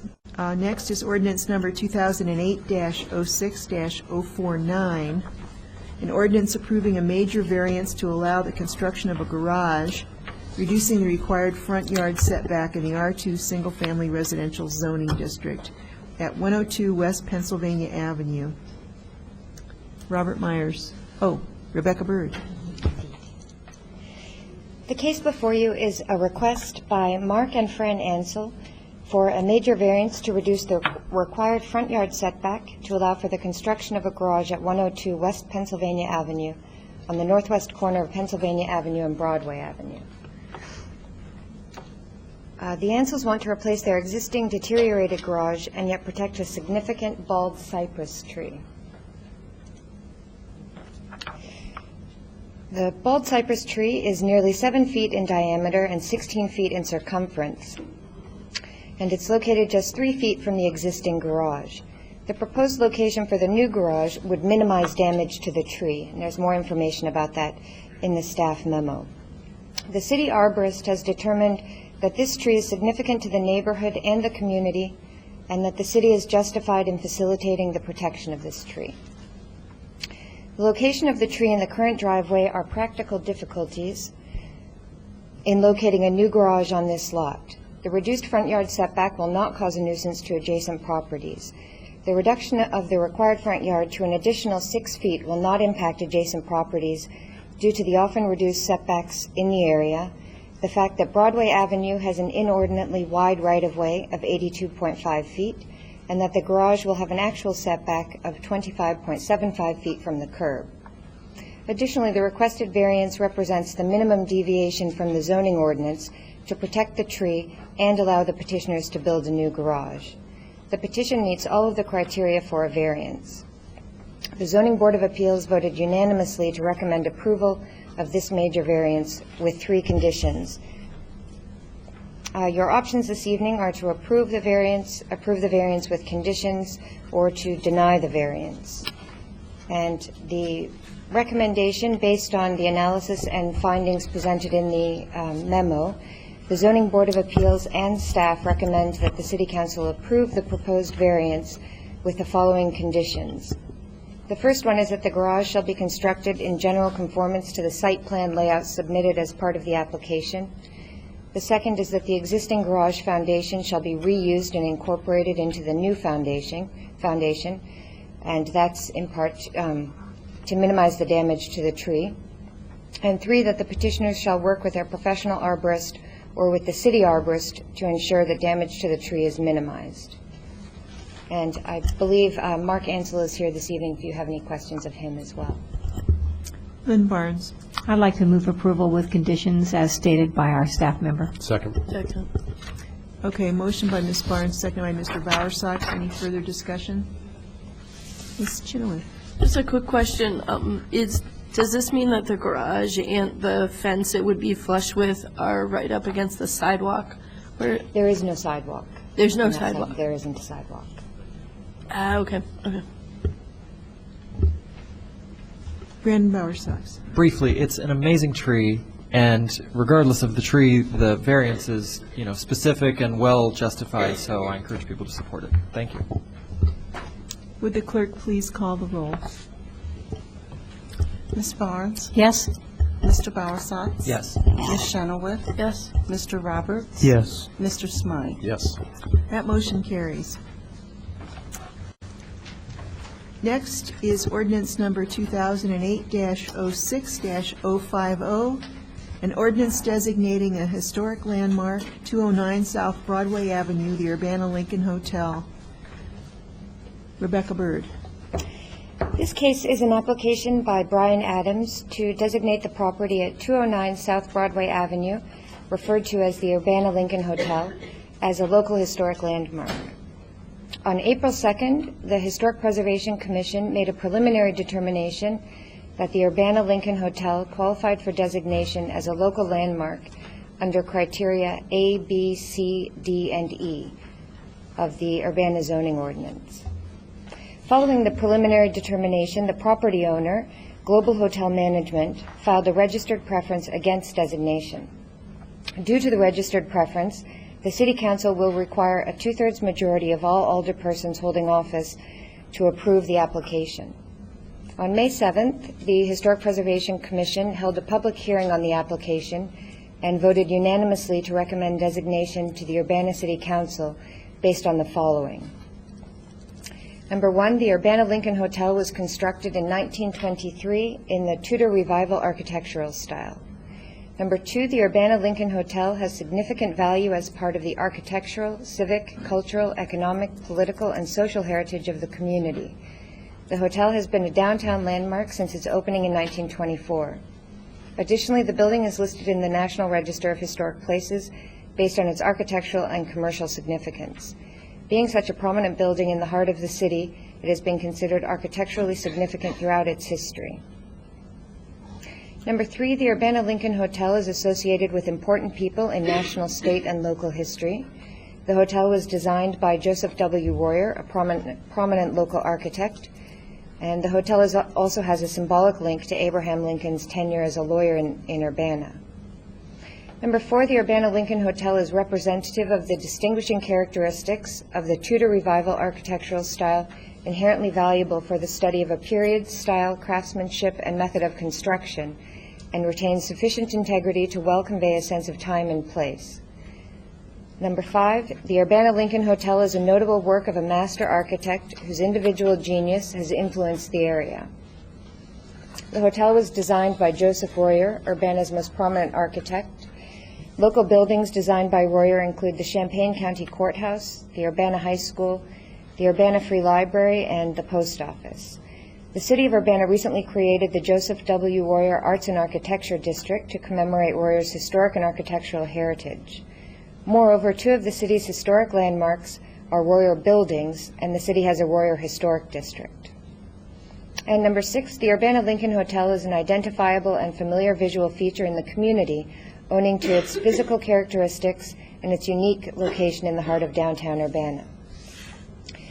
This application clearly meets the criteria as set forth in the zoning ordinance. However, another issue to consider is any effect designation might have on the financial viability of the property.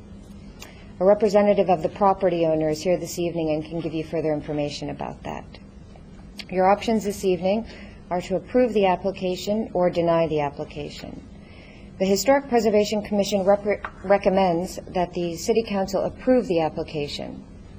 Staff, however, supports landmark designation of the hotel on a technical basis only and recommends the City Council deny the landmark designation until such time as loss of this historic resource is immediately threatened and/or designation no longer hinders the economic viability of the property. Brandon Bowersox. I was wondering if we could maybe do questions first before we all get into discussion, and also if we could ask the petitioner or some representative of Global Hotel Management if they'd be willing to come up and address us and answer some questions. I don't know if Fred Rottermund or any of his colleagues are here tonight. Yeah, he is. Yes? Oh, Would you like great. to come forward? Welcome. Yeah, would you like to come up? Rebecca, before you take off there, do you want to step through some of these pictures and just... Sure. Yeah, that might be... So this is the west facade. You can see here, excuse me, these are part of the original hotel where my little hand there is. The shutters, those were the shutters that Alice mentioned earlier, I believe, that were added. Down here is part of the 1980s addition, and over here, this is the main entrance to the hotel, over here. This is another view of the west facade. This is the north facade. It is almost entirely the 1980s addition. Over here on the far left, you can just see part of the original building. Here it is, part of the original 1923 hotel. So you can see the differences clearly. This is the Tudor Revival style, and this is the Jumers style. This is the east facade. Lincoln Square Mall entrance with the original 1923 hotel visible above. So the original entrance to the hotel is actually located inside Lincoln Square Village now. And this is a close-up of that previous photo, so again, the east facade. Yeah, so the white woodwork type stuff there, is that part of the original building? Yes. Or English that is, Tudor. okay. Right, this That- is, those are English pieces. Tudor. Right. Okay. This is the south facade. All of that is the 1923 hotel, and it's above the Lincoln Square Mall addition to it. The main entrance is right down here where the arrow is pointing. So there's like you did some climbing around to get these pictures. Yeah, you wouldn't be able to get there that way. And here's another view of the south facade, two other views. So all of that, again, is original. And that's it.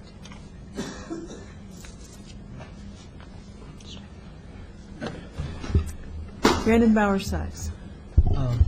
Well, Fred, good evening. I do have some questions for you, and then I'll have one question, I think, too, for city staff members. I wanted to ask, first, if you could just generally describe your plans for renovation of the building, especially the exterior.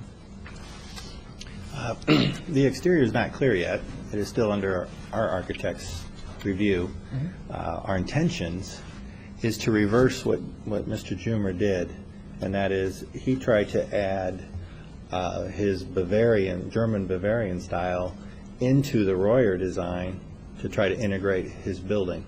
He apparently loved this look because he repeated it at all of his properties.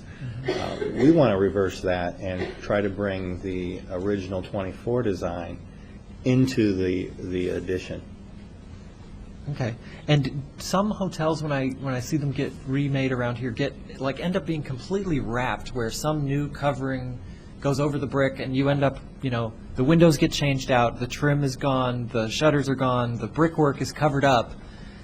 And you have to do that to kind of make it look like what a Hampton Inn always looks like, or what name any national brand always looks like. Is really covering up the building one of the possibilities, depending on the brand you affiliate with, or how do you handle that, and is wrapping the building something that could happen? I don't think so, and aside from what the brand would want, I don't think it's cost effective. You already have a beautiful brick.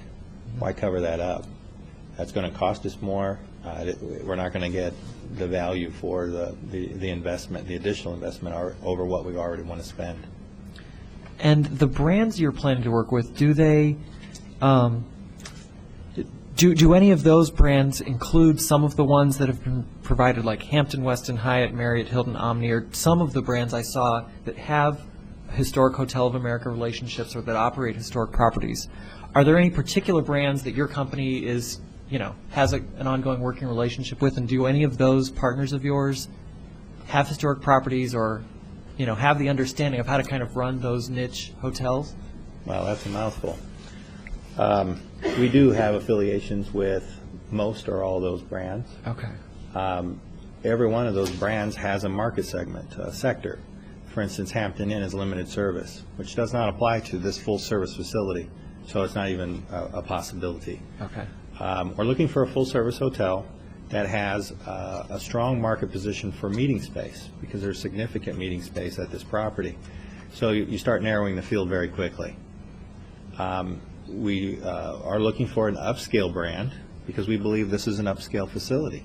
It was built in 1924 as an upscale hotel, the pride and jewel of the community, and we want to return it to that same sense of pride, that same sense of where the community has their weddings and has their Mother's Day brunch and all those events that we all hold near and dear. I spent a lot of Easters at the Jumer's property in Peoria, where I'm from. Oh, wow. So there's a lot of heritage there, too. And do you operate these franchises, or do you and continue to be sort of a franchisee and operate them, or do you sell them to some of these national companies then who run them after you, do some rehabilitation of the property? What's your kind of business and long-term arrangement here? We are not a developer. We're a hotel developer. Okay. And part of our operation, part of our company, is to go out and find viable hotel projects. And the other part of it, my job, is to operate viable hotel projects. Okay. That's what we do. We don't flip. Not to say that we couldn't flip. If we evaluate a property so significantly that we get a very solid offer, we would sell it, of course. But that's not our primary mission. Okay. And all the materials about the historic hotels that were part of the Plan Commission, or I'm sorry, the Historic Preservation Commission discussion, have you reviewed that, or had you heard of those sort of programs before? And have you at all thought about how this hotel could fit into the, the sort of historic preservation vision of being a historic hotel? No. To be honest with you, at first blush, we did not look into those, because that was never our intention when we started looking at this property. We already had a plan in mind before we ever heard of landmark designation. We have been graciously provided information from a number of sources, primarily the applicant has been terrific in helping us review all possibilities. And in digging into it, there are some solid tools there. The challenge is that this is going to be a multi-million-dollar investment, and the kind of returns that, or kind of reservation business that, say, the trust can bring us isn't enough to even hit break-even point. Maybe at break-even point without any work on the property, but not break-even point after we make a multi-million-dollar investment. Okay. And I'm getting to my last few questions here. Thank you for letting me ask all these. Have you thought about, there is a lot of expertise in the applicant and also in the Historic Preservation Commission. Have you thought about, if it's not landmarked, even coming back to the commission with building plans to just ask some of the architectural experts here for their feedback on what you plan to do? Because I think the people here who care about the building would like to have a chance to give comments or give feedback or share of their years of knowledge in how to save the building. I think Brian Adams will be able to attest to you that we have asked him to be more of a historical consultant. We already have an architect. Yeah. We will need his historical viewpoint, his research, to kind of help us figure out what that property looked like. To begin with, for instance, I think Rebecca pointed out on one of those shots that the new front entrance is extremely subdued. I believe Mr. Roberts pointed out there was a porte cochere there at one point, and someone mowed it down. Yeah. It's gone. So how do you create a new facade that matches what was there in 1924? If you haven't seen photos of it, it was impressive. The mall entrance now masks that. Yeah. In fact, right out here in your cabinet is a photo of that entrance, and it is impressive compared to what we were looking at today as the front entrance. A couple of the applicants were really worried about demolition. Are you ready to make some commitment, I mean, even if it's verbally, to not demolish the 1924 portion, the original portion, as part of this redevelopment that's starting? It is not in our scope. Okay. However, I cannot answer that question. I can't speak for the owner in terms of that. And again, I think it depends on what plays out here tonight and in the near future. Yeah. My last question is, if tonight this is approved, the landmark nomination, then what are your next steps? I think step one is to roll up my sleeves. Yeah. Figure out what is next and how to approach this. We have started to look at other possibilities.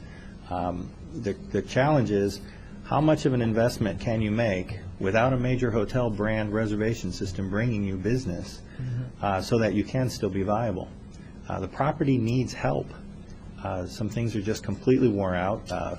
The furniture design does not have historic landmark value. The guest rooms do not have historic landmark value. They're just tired. And how much of an investment can you make and not have that major reservation system and have all of this new competition in town, including the one that may be coming out there on the corner of Lincoln? Thank you very much. You're welcome. Nels? Dennis Roberts. Yes, I have a couple of questions. When you were presenting before the Historic Preservation Commission, you did talk about some of the other properties that that your company has worked on, and you did say that one of the problems with the Crowne Plaza Hotel that you own was that it had an outdated look, a dated look, and that it was formerly branded as a Sheraton Hotel with a certain kind of glass facade, and that it had been and then in the eyes of the Crowne Plaza brand, it was required that the building be updated to a more modern appearance. I'm wondering, given the fact that not the entire hotel is the Royer design, and there are concerns, and you've stated them, about the viability of the Bavarian look, whether if you were dealing with a major brand company, to what extent would you allow renovation to approach or to take on the corporate look of the modern Sheraton Hotel or Travelodge Hotel or whatever brand might ultimately purchase or operate this hotel? I guess you'd be operating, but purchase the hotel. If I understand your question. The degree that you would allow exterior change to match the look of the standard national Okay, hotel. you mentioned corporate look. Corporate We're not look. interested in a corporate look. The property already has a look, and we hold dear the 1924 Castle, which is the Royer design. And if a major brand came in and said, you need to paint this entire hotel purple, we're going to tell the brand they're out of their mind. There are brands out there. A boutique brand from Intercontinental Hotel Group is called Indigo, and some of their hotels are painted white and have a huge nautical shaped shell on the front entrance. That doesn't work here, so we would not be interested in that. We're looking for a brand that's going to fit a convention property, a conference property with meeting space, with full service restaurant, lounge, bar, and sleeping rooms. And that combination of things requires a certain market position, and we're looking for a brand that will support that. And I think that we will have to agree with that brand, and that brand will have to agree with our plans. So it's a mutual process. So you're seeing that the renovation may be more of an internal one than an exterior surface one? In terms of dollars spent, most of the dollars will be spent inside. Lynn Barnes. Thank you. So it's safe to say that you're interested in capitalizing on the value of the Royer design to make it a centerpiece for the downtown Urbana area and Lincoln Square area? I would agree with that statement. And you believe that you can interest a large brand name, because you're right, if you can get reservations on the 800 number, that's going to help you out a lot. So you believe that you can, with some freedom, to kind of do some fiddling, get a chain in here that's kind of a high end. We're certain of it, that we can. And it's not that we don't want someone else fiddling. Our very first blush at the applicant, the designation and the application, we had no opposition whatsoever, and it wasn't until we started doing our homework and bringing brands in that it's not us that has the objection, it's the brands. Gotcha. And if they didn't, we would not be here today. Charlie Smith. I'm trying to figure out a way to have our cake and eat it too here. I think everybody wants to do that, and the mayor has a proposal on a way to work this. I assume she's shared that with you. If you'll review it with me, I'll tell you if that's the case. Yeah.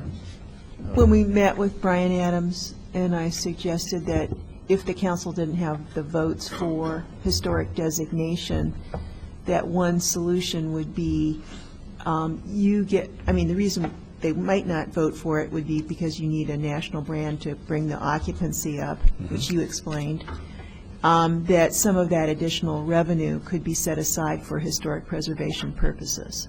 That was what we discussed. Yes, we did support that. Yeah, okay. We would also support coming back after our work is done and not opposing any new application. Okay. Well, what I'm wondering about is, okay, so the key piece here is preserving the 1923 Royer exterior. From what Alice Novak has said, it's fair game to do whatever you need to on the inside and on the exterior of the additions and all that. And I'm all for getting everything to a consistent look that reflects Royer's original vision for this building, and we clearly need, again, this was a place I used to go to, bring my family to, the whole bit, and I know, having core meeting space in downtown Urbana, again, that's functional and well-served and well-catered, it would be an incredible plus here. So it seems to me that we can sort of sit on this application, work with you. We should send this off to committee and staff and whatever to work on the mayor's proposal and aspects of this so that we come up with something that preserves that 1923 piece. I'm not sure how to get there other than asking that this be sent off to committee and let the mayor and staff and you work on something that gets us there. Is that a reasonable way to approach this? I have a question. Good option. Lynn Barnes. I guess I have a question about that, though. Is there any, you obviously need some assurances about what to proceed before you can make a final deal. Yes. So what kind of timeline, I personally don't want to hinder that. I think the sooner we get things going, the better it is for downtown Urbana, Lincoln Square, and all the citizens of Urbana. So how would this affect your plans and your, you moving forward? This plan that we're proposing? That I think what Charlie is suggesting, that this go back to committee, that further work be done on this plan to secure a surety that the 1923 building remains. Is that what you're saying? That's sort of what I'm leaning to, and I think the mayor has some financial incentives to help make that happen. And what I want to do is see if there's a way to work through this so that we can preserve the 1923 exterior as it Is there a formal committee?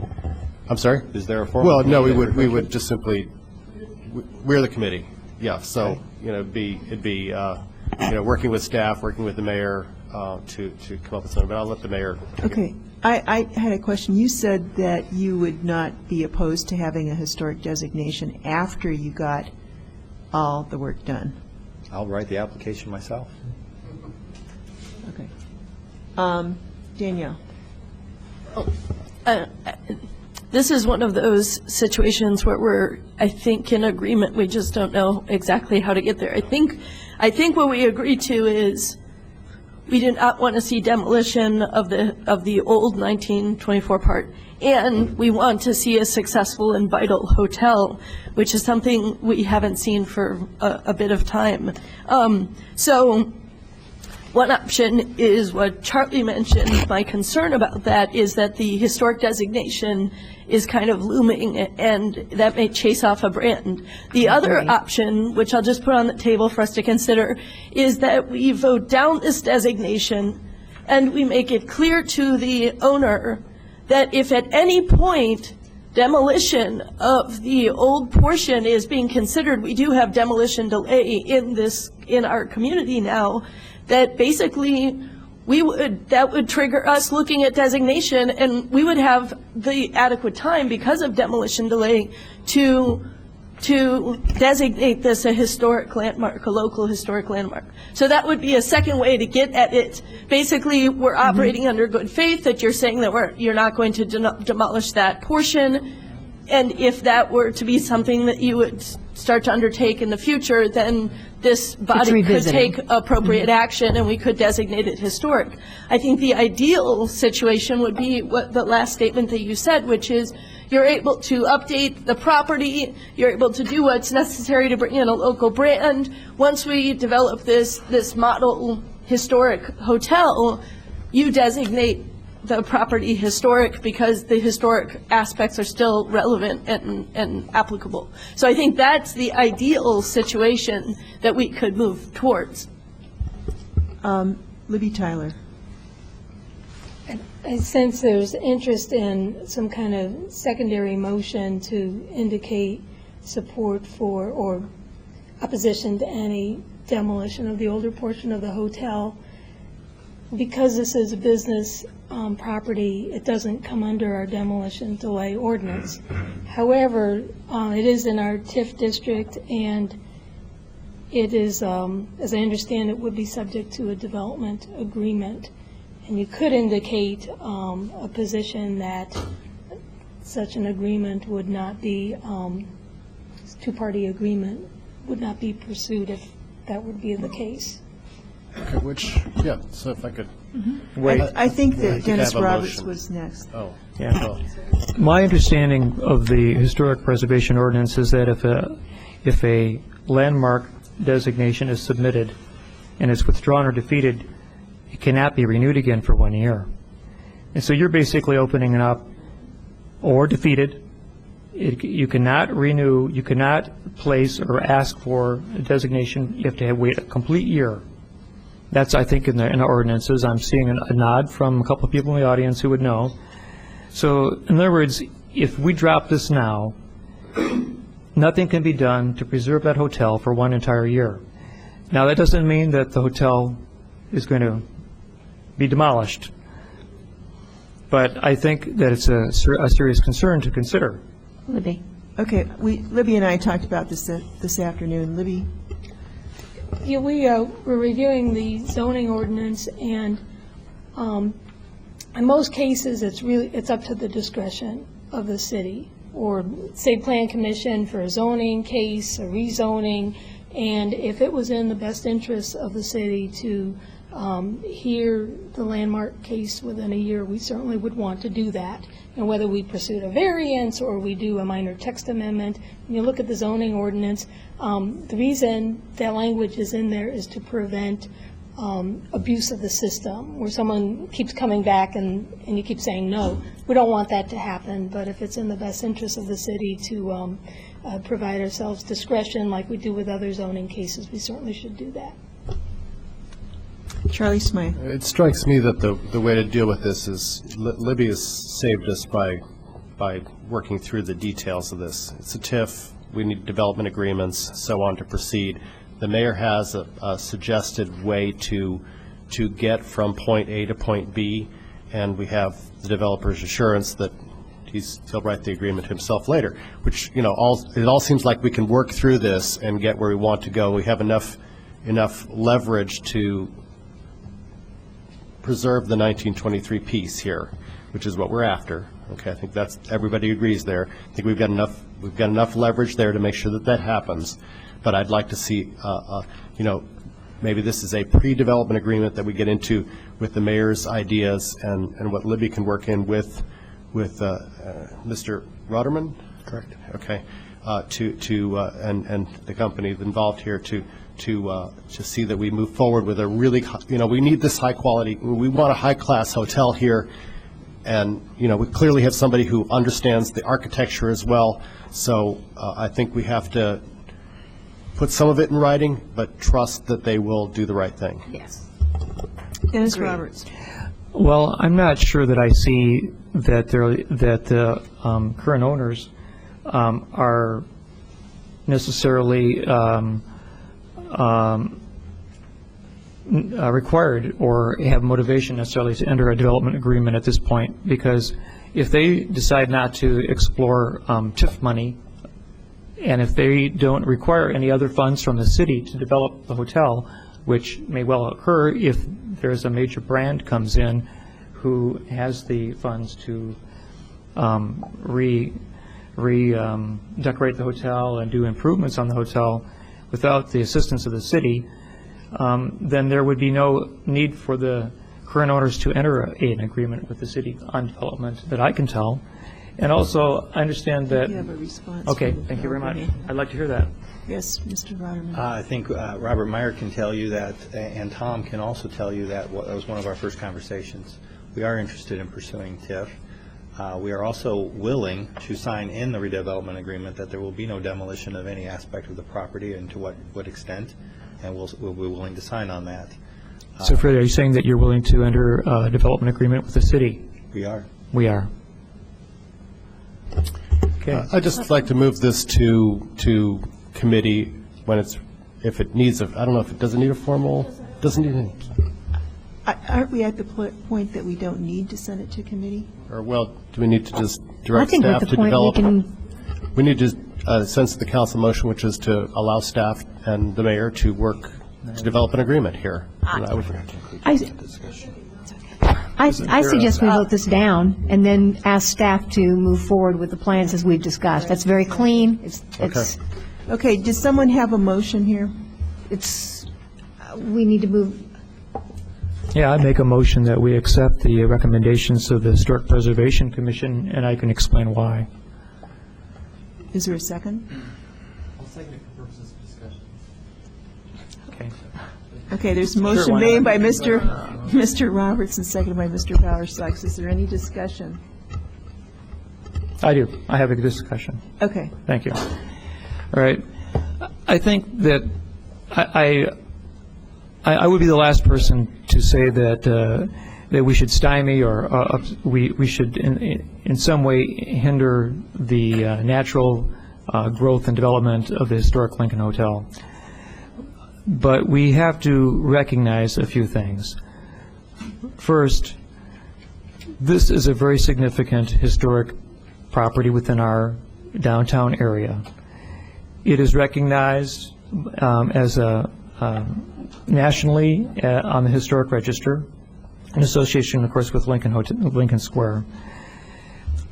But we also have had direct input from our own Historic Preservation Commission, all of whom are experts and advise us wisely on the need to preserve the buildings of value within our community for the very reasons that we've lost so many. Secondly, we've received complete support for the nomination from, Landmark Illinois, which is a major historic organization in our state, and from the National Trust for Historic Preservation. Indeed, the National Trust for Historic Preservation has a listing of historic hotels of America that is found on the webpage. And if you go to that webpage, you'll find many hotels in surrounding cities or surrounding states that are of small stature, or not small stature, but of moderate size, that are successfully marketed and regularly visited by tourists and clients who enjoy the ambiance and the history of these hotels. And I passed to you copies of one of the websites printed out from the web concerning the Deer Path Inn Hotel in Lake Forest, Illinois. The Deer Path Hotel has 55 guest rooms. It's a very small hotel. It's modeled after a 15th century manor house in the Tudor design, and it is a very successful hotel built in 1929. Also, from that very same listings, we have another small hotel that's very successfully marketed called the Perry Motel in Petoskey, Michigan. A 3-story brick structure that is painted yellow and white and it was built in 1926. It has 45 rooms on the original edition, or original building, and 45 on an addition that was built later.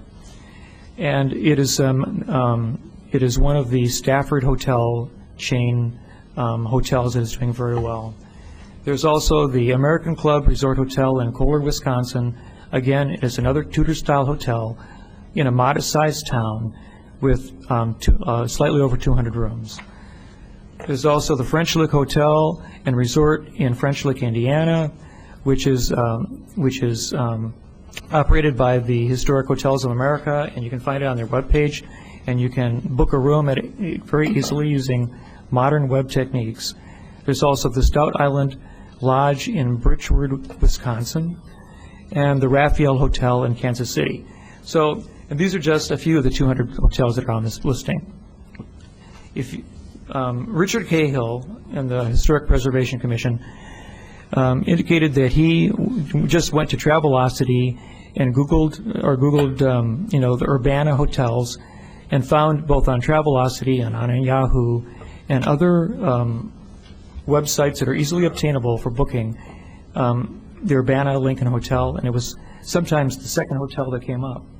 So I think that the whole discussion about how it's impossible to book this hotel unless it is operated by a national chain is actually somewhat erroneous, because anyone who can have access to the internet can get on the hotel, find the hotel and book a room.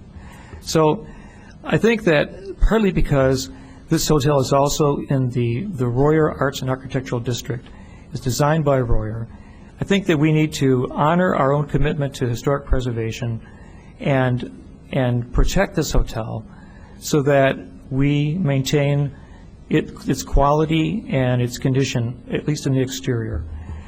I think that because of its location in town and its size and its importance, people also, and because of the fact that many families have had a long history of staying at those hotels, I think it's possible to renovate it and bring it up to modern, vital usage while still honoring it with historic local landmarking. Danielle Chenoweth. I do not support the motion. I support working in partnership with the developer to achieve our historic preservation and economic development goals. It's clear from our conversations with the developer that is possible, because we will still have control through a development agreement as a next step. A development agreement gives us broad powers in which to stipulate certain things in return for development incentives. And I think we all want to see the hotel preserved, and the only way to do that is to make sure that it is upgraded. At this point, it's been wrapped in plastic for 2 years, and it doesn't have hot water when I send guests there. So you might be able to find it on the internet, but you wouldn't want to send anyone who you care about to this hotel. That said, we all understand the potential of the lovely hotel. We know what it's capable of, and we need to work with a developer who sees the vision of what it could be. This hotel has not been branded in the past in terms of a national chain. The last 3 owners have not been able to make it work with the without the upgrades that are necessary. So this is not, it just happened to be this last owner let it fall in disrepair. It's actually from the email that we received from Carl Weber, whose family owned this in the 60s. He detailed the history of how it has had problems in its current state since that time. So I think that our caveat here is that if the old portion is threatened by demolition, we have the option of nominating it. So I really see this as a win-win situation. Despite the fact that I'm voting down the nomination, I think that there's a lot that we can achieve in terms of historic preservation by moving forward with the developer through an economic development agreement, and I think that's the most appropriate way to move forward. Brandon Bowersox.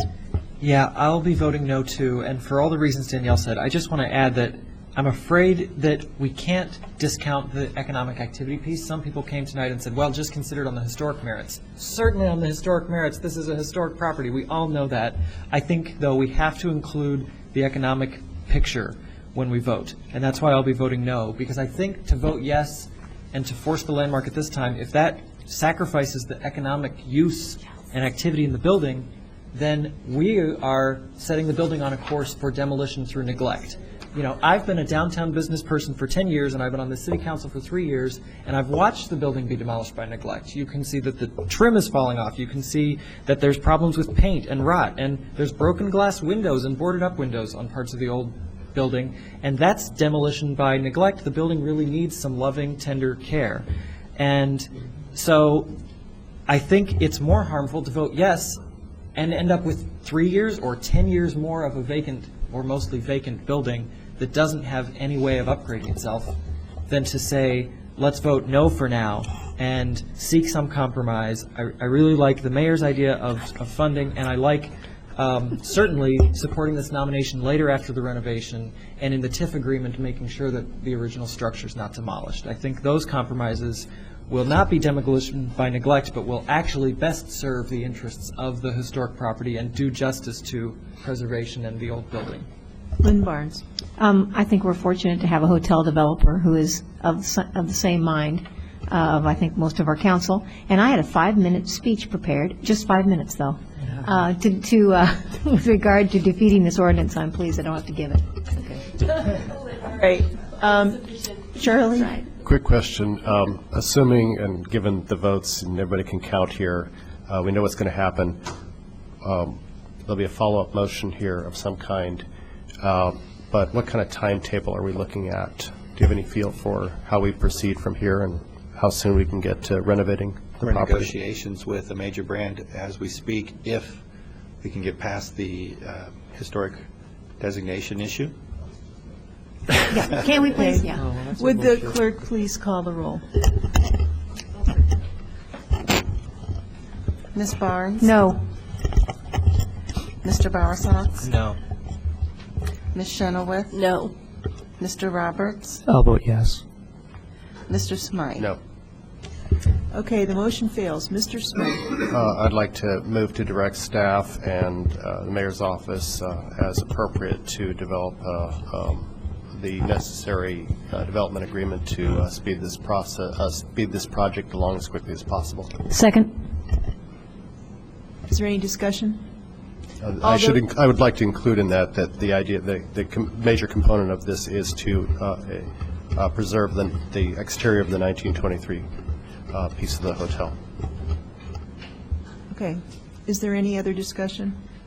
All those in favor, please signify by saying aye. Aye. Aye. Those opposed, that motion carries. There being no further business, this meeting is adjourned.